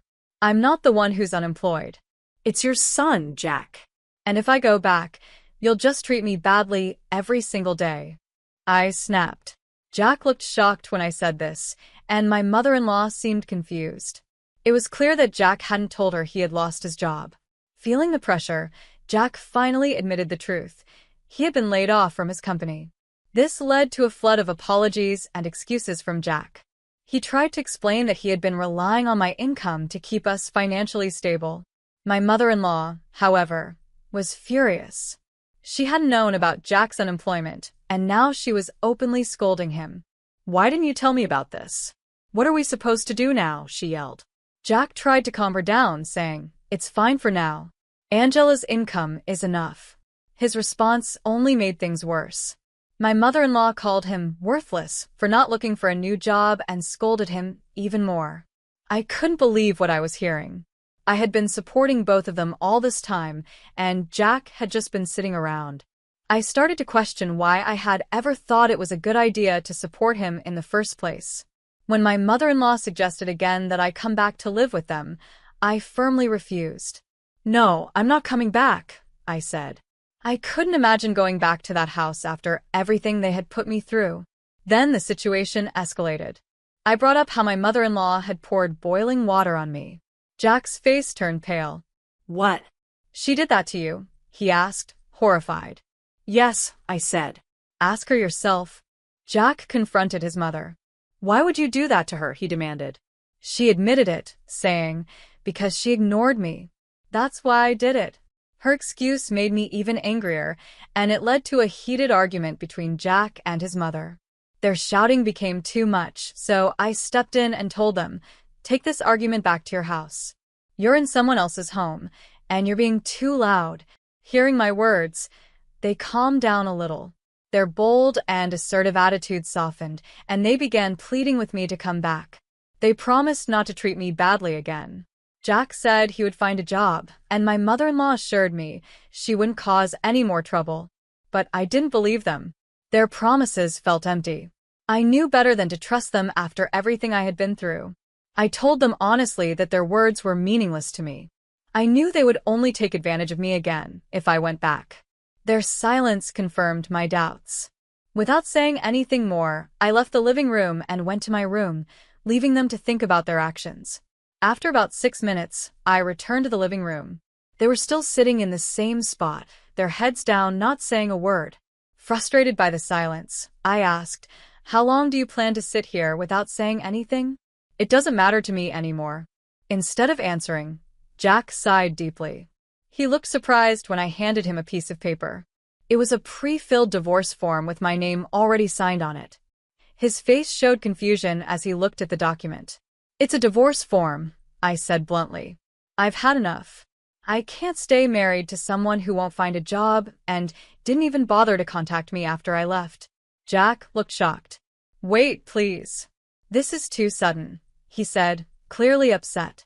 I found his reaction irritating. He didn't seem to understand that his actions, or lack of actions, were the reason things had come to this. He had ignored me when I needed support and left me to deal with everything alone. "I've already made up my mind," I said firmly. "No matter what you say, I'm divorcing you." Jack still couldn't believe it. "Isn't divorce too harsh?" he asked hesitantly. "No, it's not," I replied coldly. "This is your fault." I turned to his mother, giving her the same cold tone. She was just as much to blame for how badly I had been treated. She didn't say anything, but her face showed resignation. In the end, Jack signed the divorce form, though he warned me, "Don't regret this later." But I felt relieved. "The one who might regret this is you," I said confidently. "I'll submit the divorce form myself. I don't need any compensation. Just leave me alone and go home." With that, our marriage officially came to an end. It may have seemed harsh, but it was necessary for me to escape the harassment from my mother-in-law and Jack's lack of responsibility. 3 weeks later, while I was relaxing at my parents' house, I got a phone call from my ex-mother-in-law. She sounded distressed. "The electricity and gas have been cut off," she said. "Did you do something?" I calmly explained, "I stopped paying for your and Jack's living expenses. That's why." Her tone changed. She tried to ask for my help. It was clear she was hoping I would step in and fix things for them, just like I used to. I could only help for 2 months, but even that seemed like too much.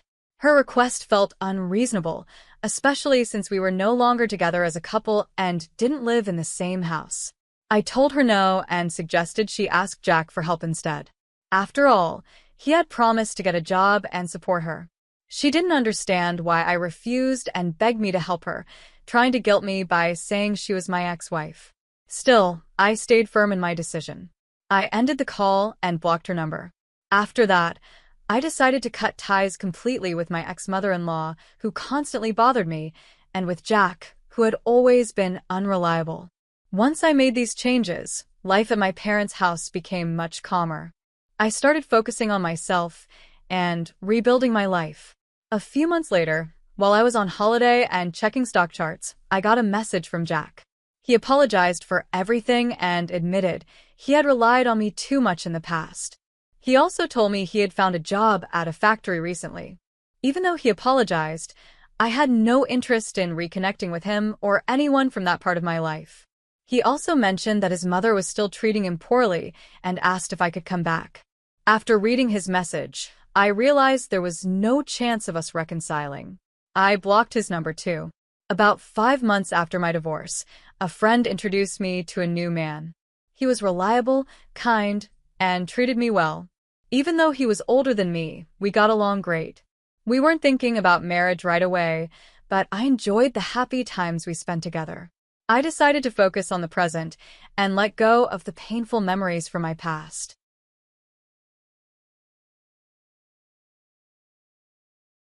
People say triplets have a special connection, stronger than regular siblings. Growing up, I believed that was true for Rachel and me. We looked exactly alike, but were very different in personality. I was careful and cautious, while she loved taking risks. Still, we were always together as kids. But high school changed everything. Rachel became part of the popular crowd, while I focused on my studies. Over time, we grew apart, so slowly that I barely noticed. The long talks we used to have in our shared bedroom became shorter, then turned into quick greetings in the hallway. By senior year, we were like strangers living in the same house. One night at dinner, Rachel suddenly announced, "I'm moving in with Mark." She was 19, fresh out of high school, and deeply in love with her rich boyfriend. Mom nearly choked on her coffee. "But what about college?" she asked. "College isn't for everyone," Rachel shrugged, twirling her spaghetti. "Mark says I don't have to worry about that. He'll take care of everything." I glanced at Dad and saw the same worry in his eyes that I felt inside. But once Rachel made up her mind, no one could change it. Within weeks, she was married and living in Mark's mansion across town. I took a different path. I focused on college while Rachel had her first baby at 21, a beautiful boy. While I was studying late for my finance exams, she had a daughter a year later. By the time I graduated with honors and started my career in banking, Rachel seemed to have the perfect life: a rich husband, 3 wonderful kids, and a life of luxury. But life doesn't always go as planned. While she had everything on the outside, I had my own struggles. I got married 3 years after finishing school, and while my marriage brought me happiness, it did not bring children. The doctor's final answer was clear: infertility. The word felt like a heavy weight in my stomach, crushing dreams I didn't even realize I had. "It's not the end of the world, Olivia," my husband would say, holding me as I cried. "We can adopt, or we can just be the cool aunt and uncle." He was right, of course, but that didn't make the pain any easier. We tried to make our marriage work for a few more years, but in the end, we decided to part ways peacefully. Sometimes, love just isn't enough to fix the distance that life creates. Meanwhile, I watched from a distance as Rachel seemed to have the perfect life. Her social media was full of pictures, family vacations, expensive clothes, and her beautiful kids. I felt mixed emotions. I was happy for her, but I also envied her ability to have children. Then one morning, my phone was flooded with messages and missed calls. Mark had found out Rachel was cheating multiple times. But that wasn't even the biggest shock. He had done DNA tests on both children, and the results changed everything. Neither of them was his. "Get out." I could hear Mark's angry voice through the phone when Mom called to tell me what happened. "Pack your things and get out of my house." And don't expect a dime from me. They're not even my kids. Just like that, Rachel's perfect life was over. 9 years of marriage ended in a single day. She had no college degree, no job, and no home. She had no choice but to move back in with our parents, bringing her 3 confused and heartbroken children with her. What was she thinking? I asked Mom during one of our late-night calls. How could she do this to her kids? Mom let out a deep sigh. You know your sister, Olivia. She's always lived in the moment. But now, she needs our help. The kids need our help. Our parents did what they could, but their small income barely covered their own needs. As a department head at the commercial bank where I worked, I had the money to help. At first, I just sent money to Rachel, thinking she would use it for the kids. That illusion didn't last long. One day, I dropped by their house unexpectedly. I found the kids wearing old, worn-out clothes, while Rachel walked around in a brand-new designer outfit. What are you doing? I confronted her in the kitchen, keeping my voice low so the children wouldn't hear. That money was for the kids. Rachel rolled her eyes and checked her reflection in a shiny new compact mirror. Look, Olivia, I need to look good. How else am I supposed to find another husband? You don't understand. You have your career, but I need to secure my future. By spending your children's money on makeup and clothes? I couldn't believe what I was hearing. Oh, please, she snapped, closing her compact mirror. Not everyone can be perfect like you, Olivia, with your fancy job and your high morals. I need to get back out there and find someone new, someone with money. That was the moment I realized I couldn't trust my sister to take care of her kids. From then on, I took control. Every weekend, I picked up my niece and nephew, taking them shopping for clothes, shoes, and school supplies, whatever they needed. I made sure they had good quality winter coats, soccer cleats, and everything else. Soon it became our routine. The kids spent weekends and holidays at my house, where they had their own rooms. We went on little adventures, museums, parks, movies. I taught them how to bake cookies, helped them with their homework, and listened to their stories. Then one day, everything changed. It started like any other day. I was at work when my phone rang. Mom's voice was shaking so badly, I could barely understand her. Olivia, you need to come over right now. It's Rachel. She's gone. I rushed over and found Mom crying on the couch, Dad sitting nearby, his hands trembling as he held a piece of paper. Thankfully, the kids were at school, unaware that their world was about to be turned upside down again. She just left, Dad said, handing me the letter. We found this morning. The letter wasn't even handwritten, it was typed. Classic Rachel. She couldn't even bother to write by hand while abandoning her children. Dear family, I've met the love of my life. He's everything I've ever wanted, and we're moving to another state to start fresh. He doesn't want to raise someone else's kids, and honestly, neither do I. They'll only get in the way of my happiness. I had to stop reading. My hands were shaking with anger, but the next part made my blood run cold. Olivia, I'm actually doing you a huge favor. You can't have kids, so here you go, you can have mine. Consider it a gift from one sister to another. How dare she? I crumpled the paper in my fist. How dare she use my infertility like that? And the kids, they were 12 and 11, not puppies you could just give away. Mom wiped her eyes. What are we going to do? We can't raise them at our age, Olivia. And, with your father's health, I'll take them, I said without hesitation. They practically live with me anyway. I'll get a lawyer first thing tomorrow. The legal process was easier than I expected, mostly because Rachel made it clear she wanted nothing to do with it. When she was asked to come to court for the custody hearing, she didn't even bother to show up. Instead, she sent a notarized document, a complete waiver of her parental rights. The judge reviewed my finances, my home, and the strong bond one already had with the kids. 1 month later, I became their legal guardian. As the years passed, Rachel's absence became just another part of life. No birthday cards, no calls, not even a simple text message to her children.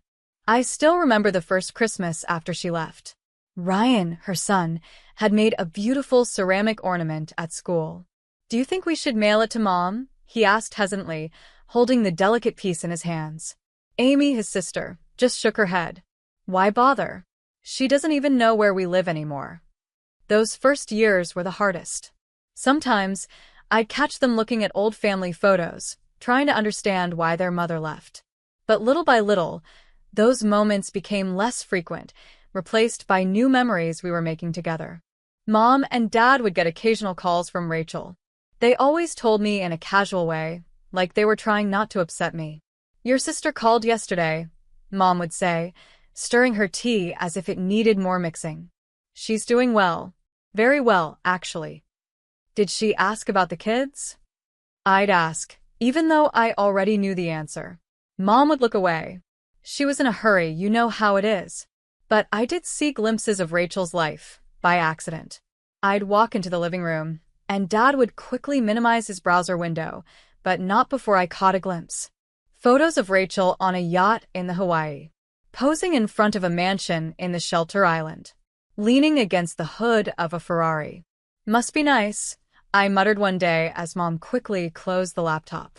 Living the high life while her kids wore hand-me-downs their first year with me.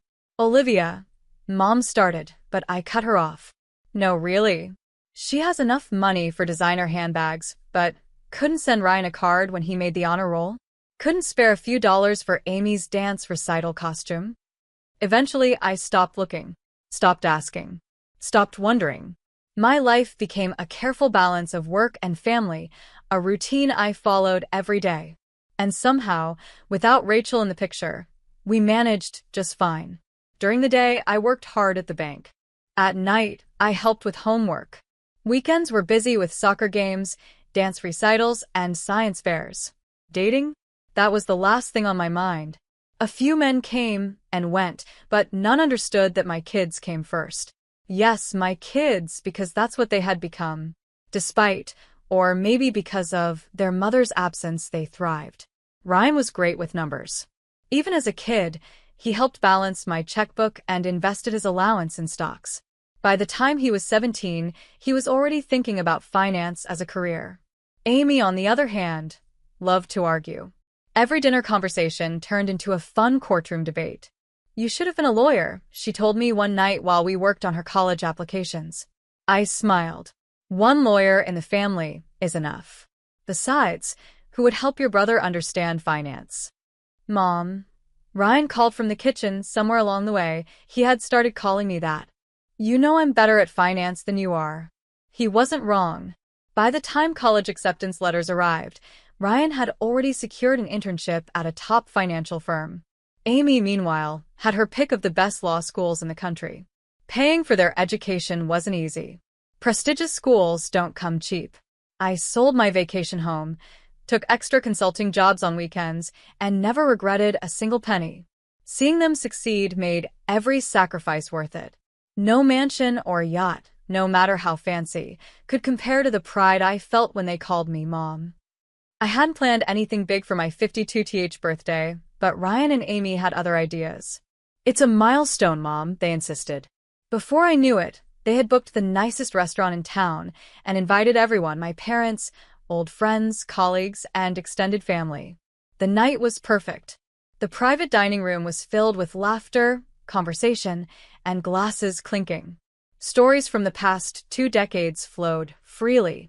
I watched Ryan charm the room with his financial knowledge while Amy kept everyone entertained with her courtroom stories. Then Ryan tapped his glass for attention. "Aunt Olivia, I mean Mom," he corrected himself with a grin.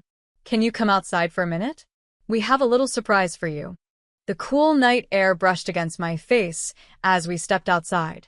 Right in front of the restaurant, parked by the entrance, was a brand new Mercedes, wrapped in a huge red bow that fluttered in the breeze. What is this?" I stammered, still in shock. Amy came up behind me, smiling. Amy wrapped her arms around me, tears streaming down her face. "This is for you, Mom. Because that's who you are to us. Not just an aunt who took us in, but the woman who raised us, loved us, and made us who we are today." I couldn't hold back my own tears. Behind us, our party guests spilled out onto the sidewalk, gasping and clapping. My parents stood in the doorway, Mom dabbing her eyes with a tissue. We took pictures together, me and my children, smiling in front of the car, all of us wiping away happy tears. Later that night, I posted one of the photos on social media with a simple caption. Blessed beyond measure by these two incredible humans who call me Mom. Best birthday gift ever. Not the car, but their love. 4 days later, my phone rang. The number wasn't saved, but I knew instantly who it was. How dare you? Rachel's voice crackled through the speaker. I sighed. Excuse me? Don't play dumb, Olivia. I saw the photos. Those are my children. That should be my car. We're triplets. It was my 52th birthday too. And I'm their real mother. Real mother? I couldn't stop the anger in my voice. Where was their real mother when Ryan needed surgery? When Amy had her first heartbreak? When they graduated? That's not fair, she snapped. That car rightfully belongs to me. I took a deep breath. Listen carefully, Rachel. First, they are adults. They decide who to give gifts to. Second, being a mother isn't about blood. It's about showing up every day through every high and low.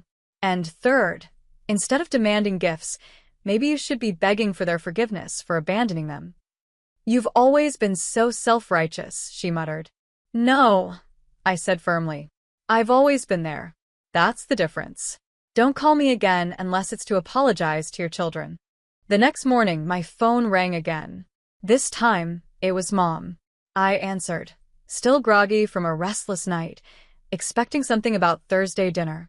Olivia, honey, Mom said in that pleading voice she used when she wanted a favor. We need to talk about the car. I sat up. What about it? It's your sister. She's going through a really rough time. Her boyfriend left her for some 20-something model, and now she's practically broke. Maybe you could, give her the car? She needs it more than you do right now. You already have a perfectly good one. I couldn't believe what I was hearing. Are you serious? I cut her off. That car was a gift for my children, a thank you for 23 years of love and dedication. It's not some spare tire I can just hand over. I'm not just going to hand over the car to Rachel because she ruined another relationship, I said firmly. I heard Dad's voice in the background, murmuring something, and then the sound of Mom covering the phone. A moment later, she was back. Olivia, you need to be the bigger person here. Your sister made mistakes, yes, but that's in the past. We need to forgive and forget. My voice rose. Forgive and forget? She abandoned her children. She wrote a letter saying they would ruin her happiness and walked away without a second thought. And now that her latest rich boyfriend has left her, she suddenly remembers she has a family? That's not fair, Olivia, Mom insisted. She was young. She made mistakes. She was 30 when she left them, I snapped. And where were you and Dad when I was working 65-hour weeks to put them through college? When I sold my vacation home to pay for their tuition? Did you tell Rachel to forgive and forget back then? There was silence. Olivia, please. We're done here, I said and hung up. I thought that was the end of it. I was wrong. That evening, my phone buzzed nonstop. Messages poured in from friends and family asking if I was okay, saying they were there for me if I needed to talk. Confused, I opened social media. My stomach dropped. Rachel had posted a long, dramatic message, complete with old family photos. Her version of events sounded like something out of a soap opera, how I had stolen her children through the courts, how I had turned them against her with lies and manipulation. According to her post, she had been forced to leave town because of my bullying while I used her children as props to boost my social status. My own sister, she wrote, who couldn't have children of her own, saw an opportunity to play the hero. She took advantage of a difficult time in my life to steal my babies.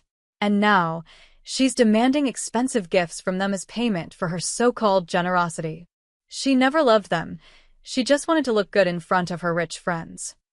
The post had hundreds of likes, comments, and shares. But the part that hurt the most? Seeing Mom's name among the people who had liked it. My own mother, who had watched me raise those kids, who had seen every sacrifice, every late night, every struggle, had publicly sided with Rachel's lies.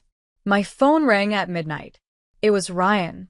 His voice was tight with anger. We saw the post, Mom. Amy's been crying for hours.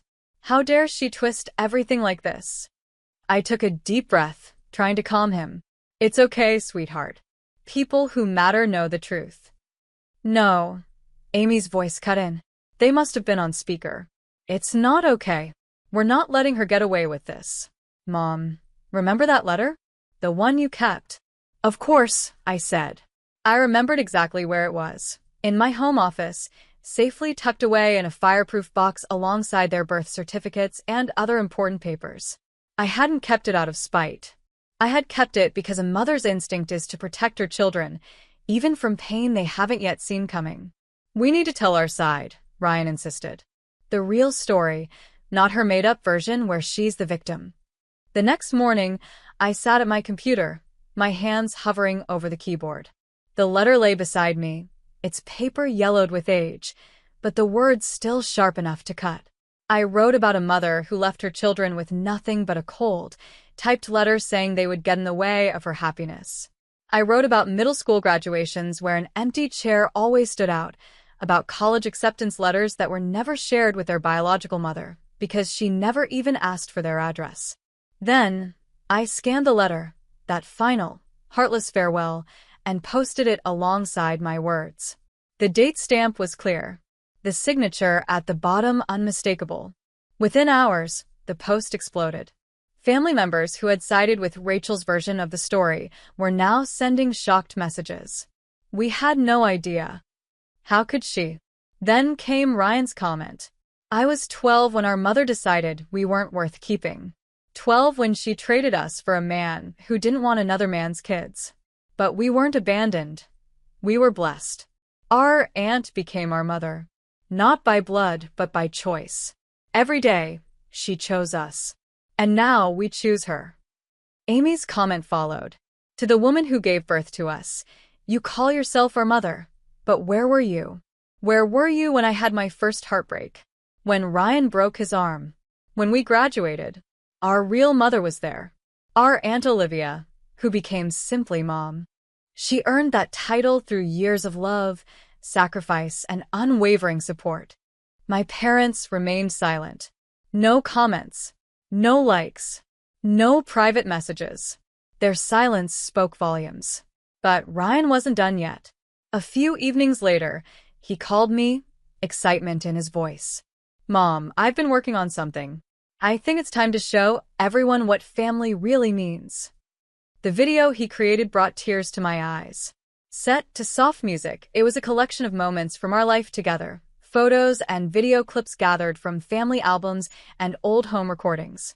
There I was, cheering at Ryan's first soccer game, helping Amy with her science project, laughing over homemade birthday cakes, Christmas mornings in pajamas, unwrapping gifts, their high school graduations, their college graduations. A life built on love, not blood. A family created by choice, not chance. I stood there, smiling with pride, adjusting their graduation caps and tassels. Post it, Ryan said softly. Let this be the final word. The video ended with a clip from my 52th birthday, the three of us hugging in front of the Mercedes, pure happiness shining on our faces. The caption was simple. Family is built with love, not blood. Thank you, Mom, for choosing us every single day. The morning after we posted the video, my phone rang. It was my mother. I almost let it go to voicemail, but out of habit, I answered. How could you do this to your sister?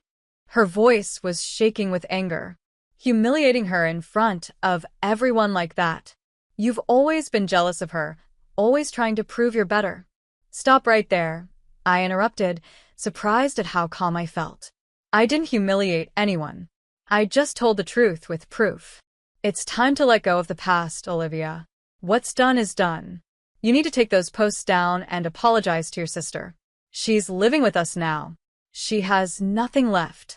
I looked at the framed photo on my desk, Ryan and Amy at their college graduations, both of them hugging me tightly, their faces full of love and pride. No, Mom, I said firmly. I won't apologize for telling the truth. And I won't pretend the past didn't happen just because it's easier for you and Rachel. Olivia, you made your choice, Mom. You chose your side when you liked her lies about me. When you hid her social media posts from me. When you made excuses for her walking away from her own children, I took a deep breath. She's your daughter.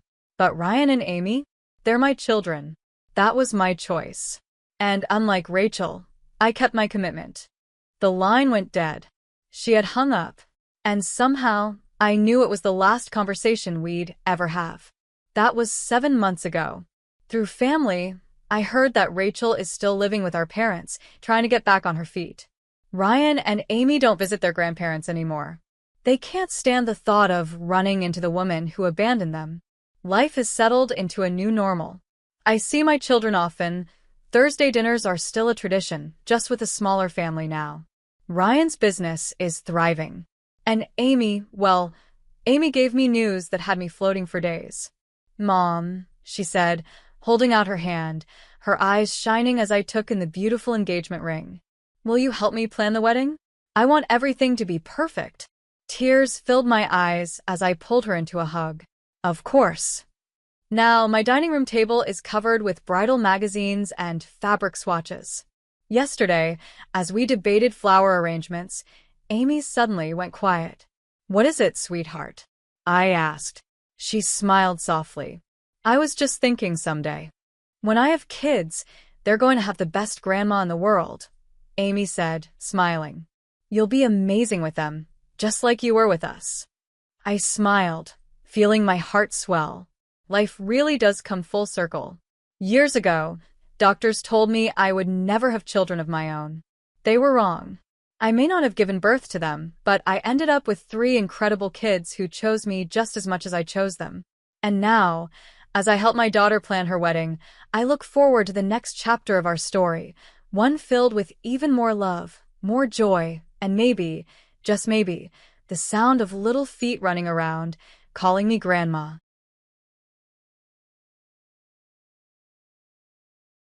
My name is Mia.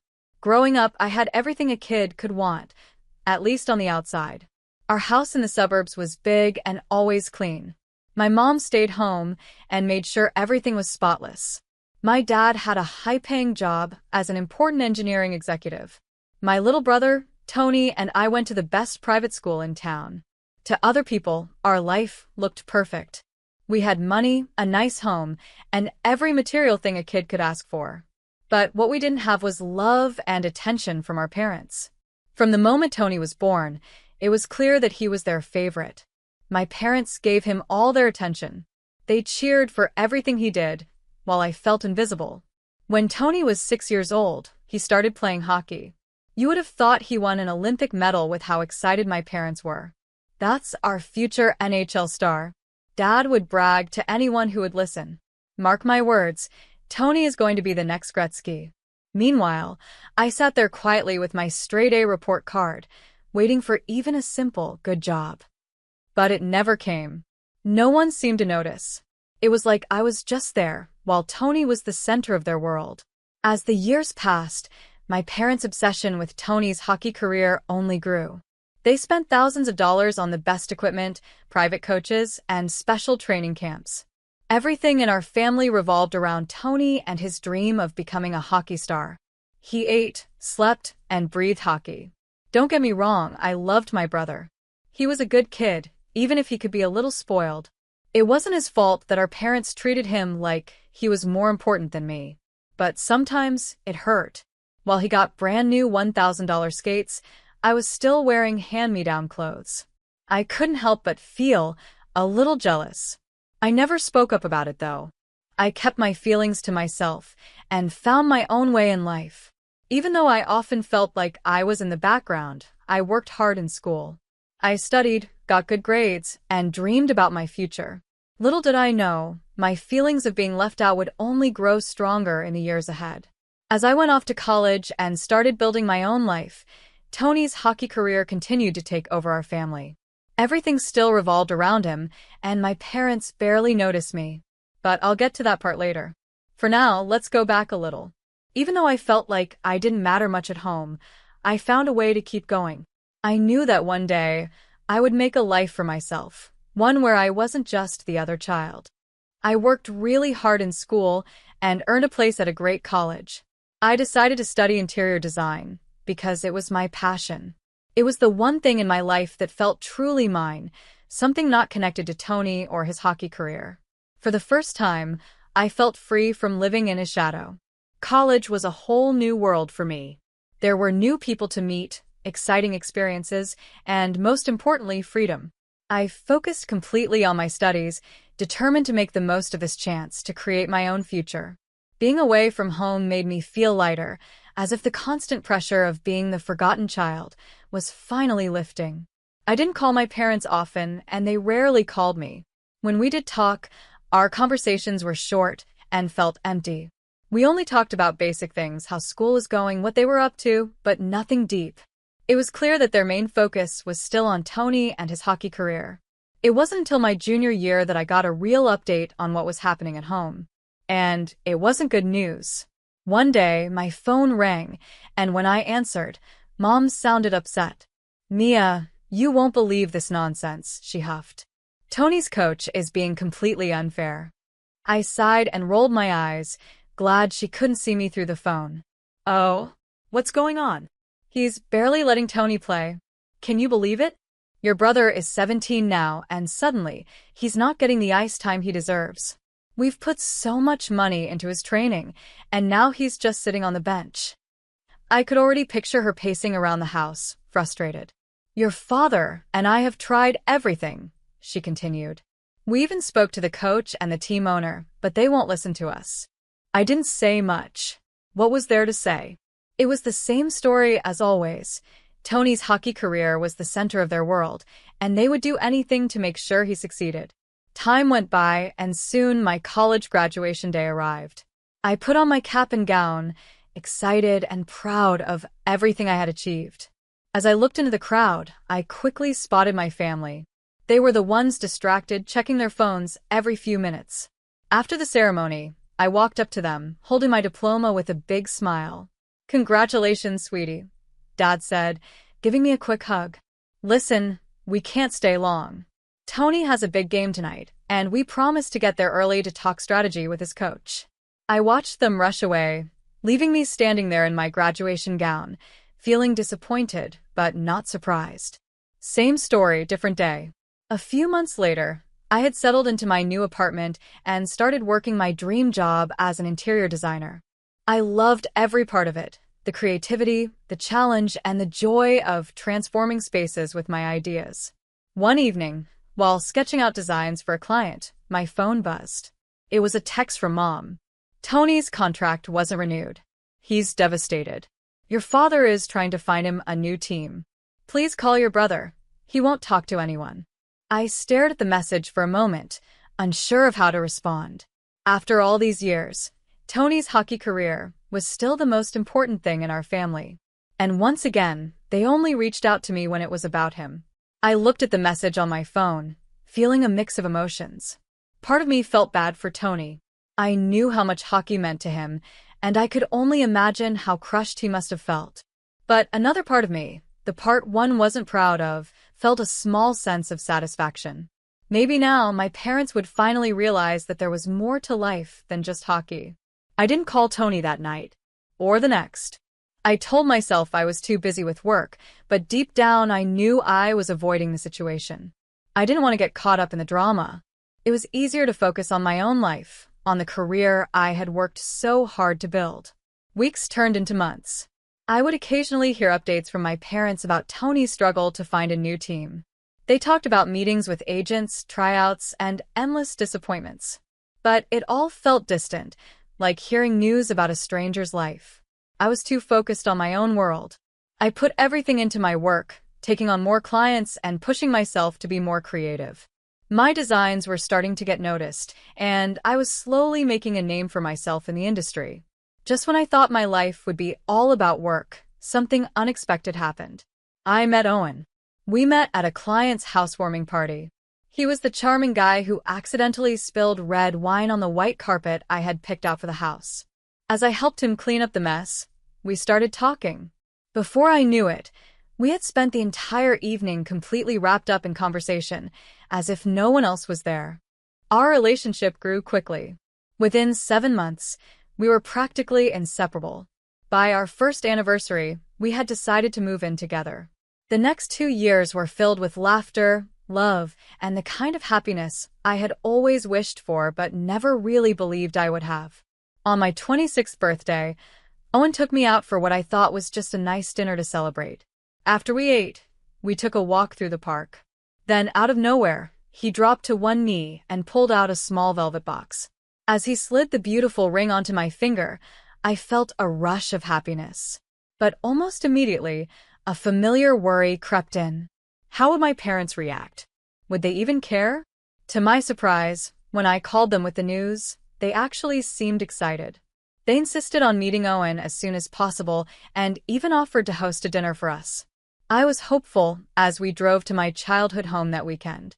For once, I thought maybe things would be different. At first, the dinner went well. My parents welcomed Owen warmly, and for a brief moment, I felt like I was the center of attention. But as we sat down to eat, my dad refilled his wine glass and turned to Owen with a familiar topic. "So, Owen," he said with a smile, "did Mia tell you about her brother Tony? He's quite the hockey player, you know." And just like that, I was back to being second place. I felt my heart sink as my parents started talking in detail about Tony's latest efforts to restart his hockey career.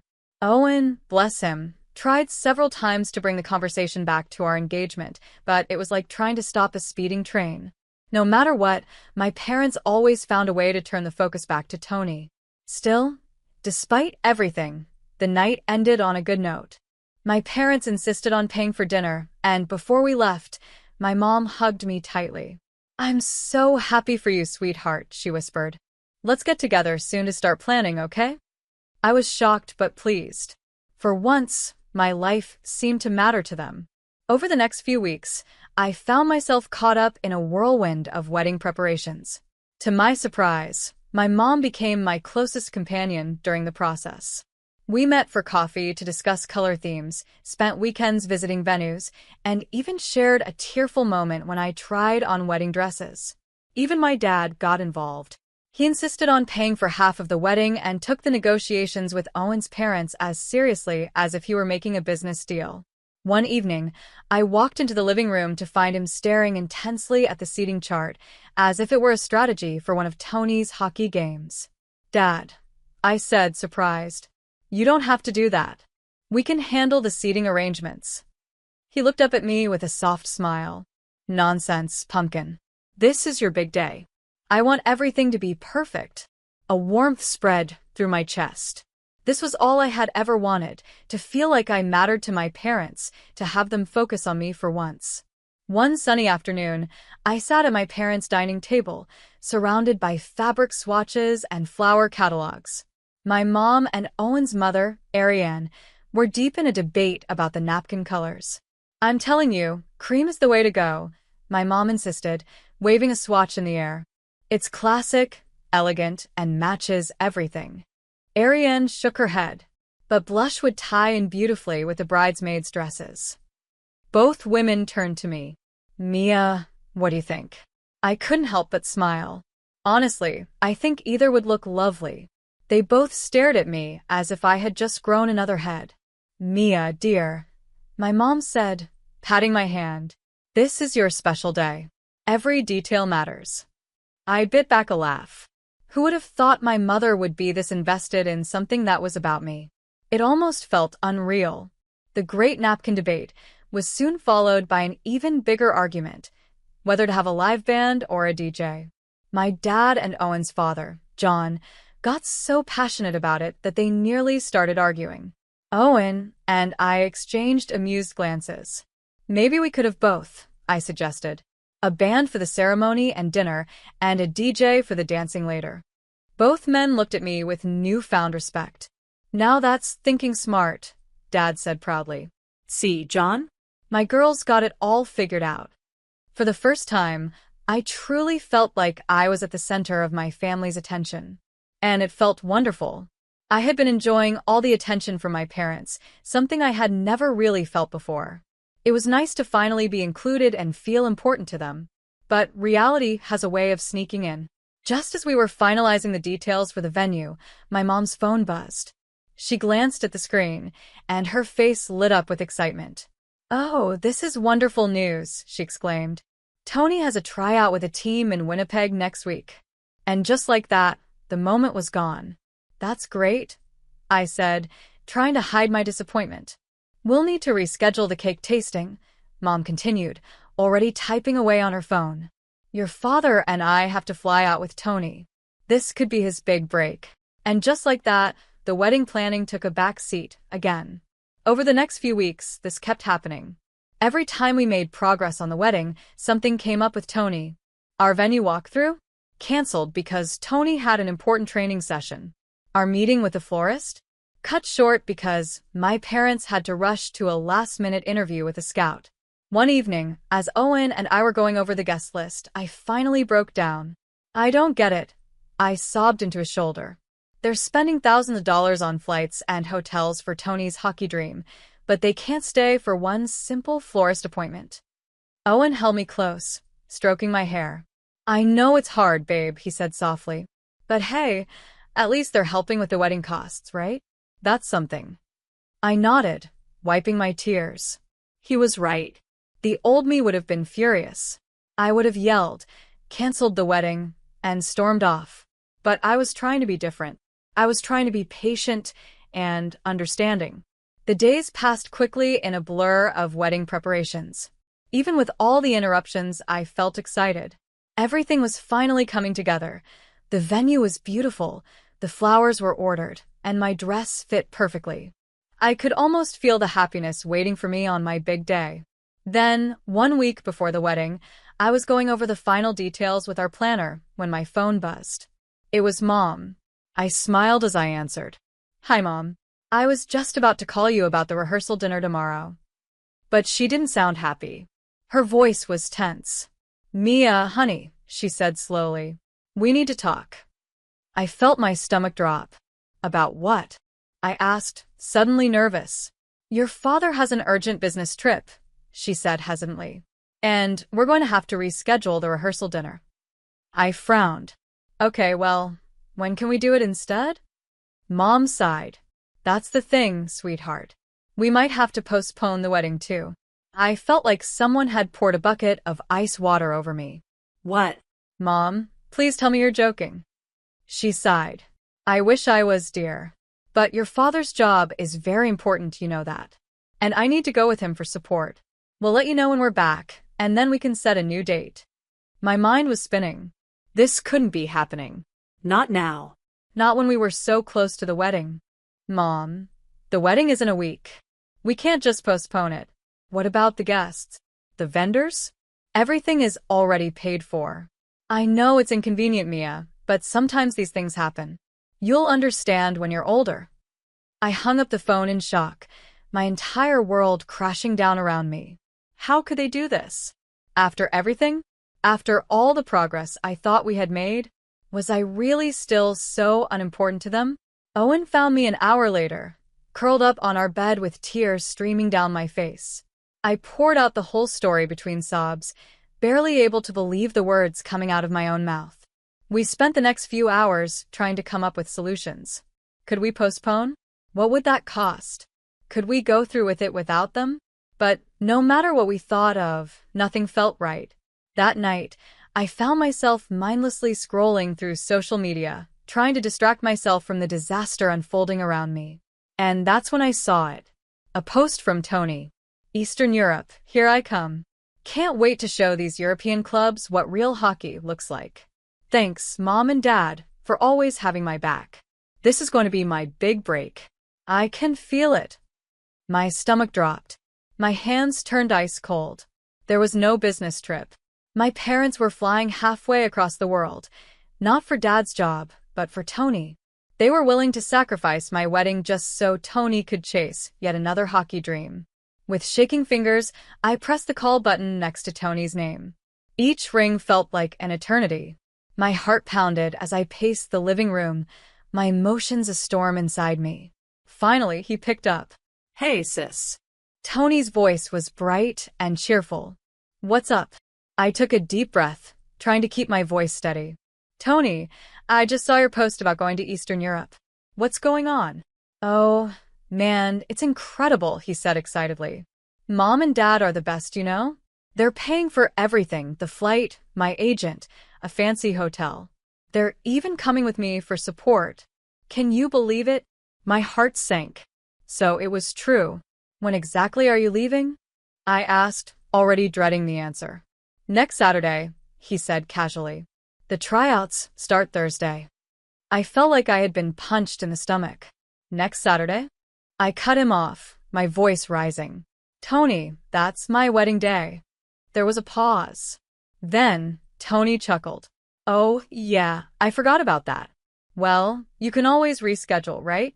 This is a once-in-a-lifetime opportunity for me. I felt like I had been slapped. Reschedule? Tony, it's my wedding. How can you even suggest that? Tony sighed. Look, Mia, he said, his voice suddenly dismissive. My career is more important than any wedding. You can get married any day, but this might be my last chance to make it big in hockey. Something inside me snapped.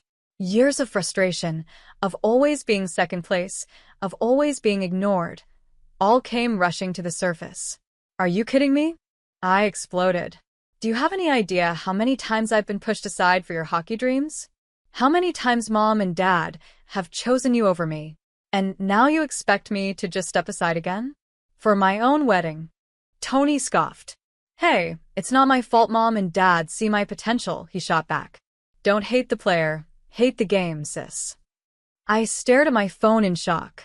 Tony, you're 23 years old. Don't you think it's time to handle your own career without Mom and Dad holding your hand? He laughed, and the sound made my stomach turn. Why would I? They're happy to help, so why shouldn't I take it?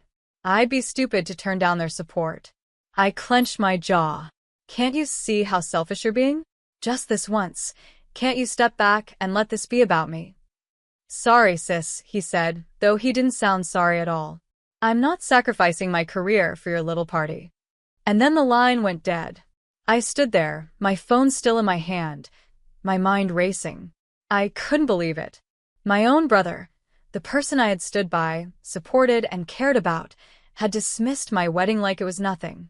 And my parents? They had lied to me. They had chosen Tony again. They had abandoned me on one of the most important days of my life, all for another one of Tony's endless hockey dreams. A deep, burning anger bubbled up inside me.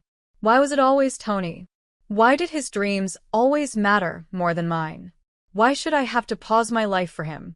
I sank onto the couch, my mind spinning.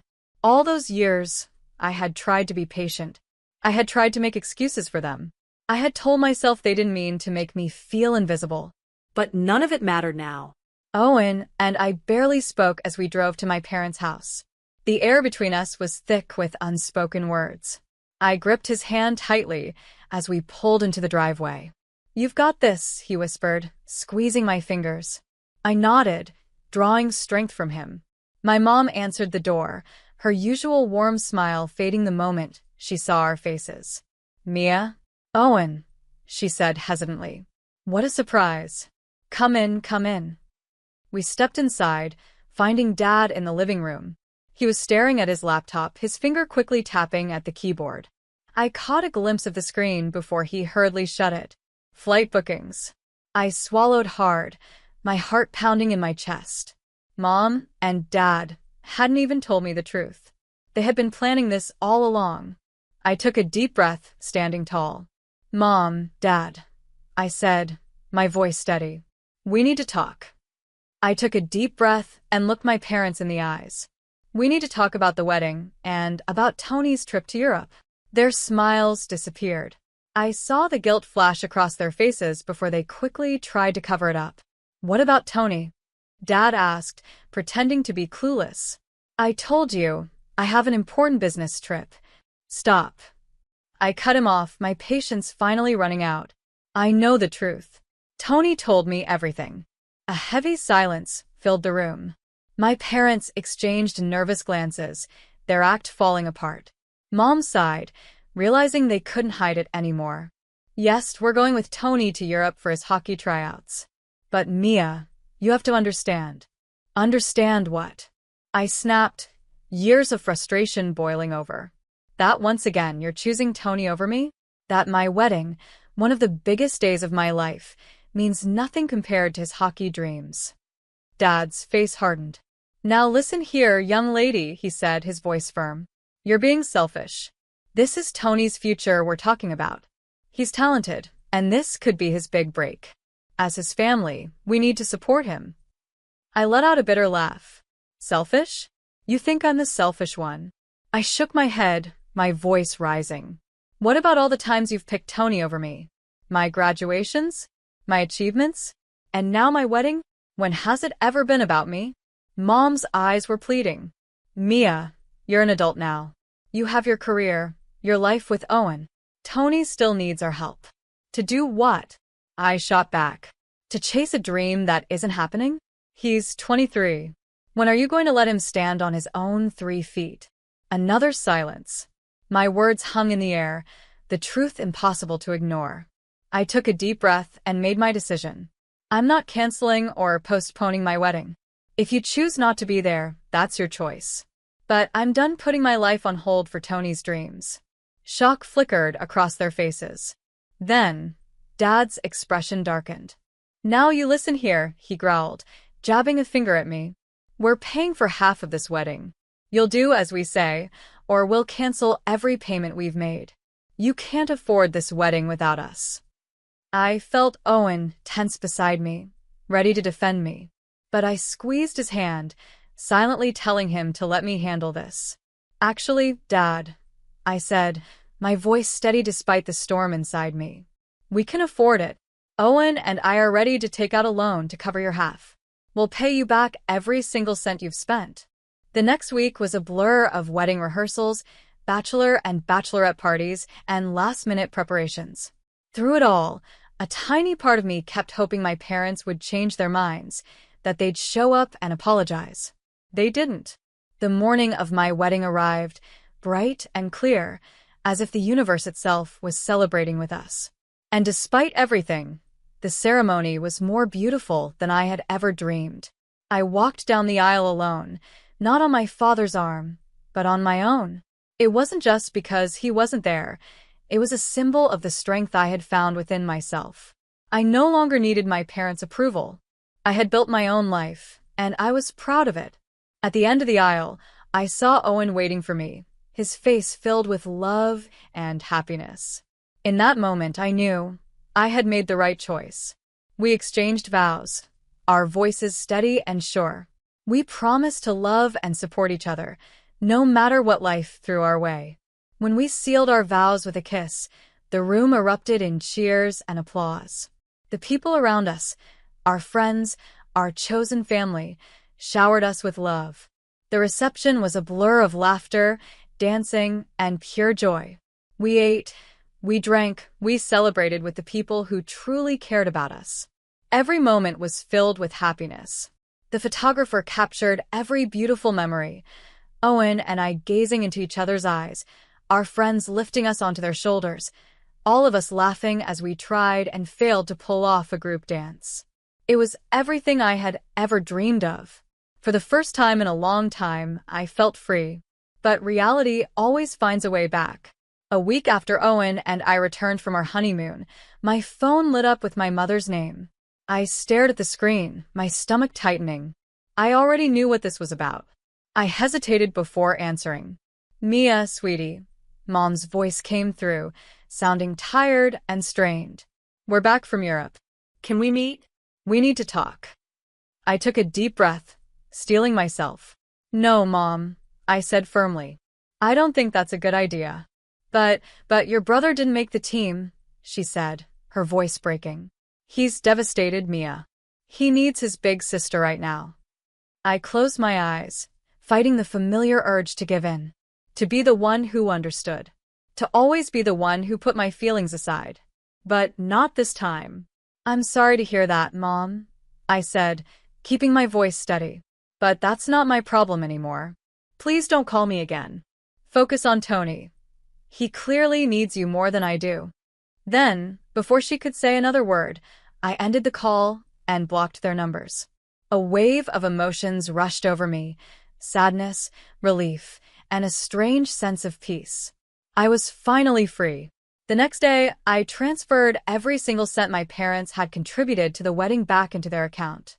It was a huge amount, and Owen and I would be paying off the loan for a while, but it didn't matter, because it bought us our freedom. And then, the final blow came. A few weeks later, my friend Rosalie called. "Mia," she said, "have you seen what your parents just posted on social media?" I sighed. "No." "What now?" "They're playing the victim," she said angrily. "Saying you were selfish for getting married without them.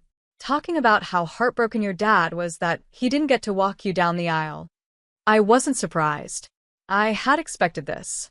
What I didn't expect, though, was what happened next.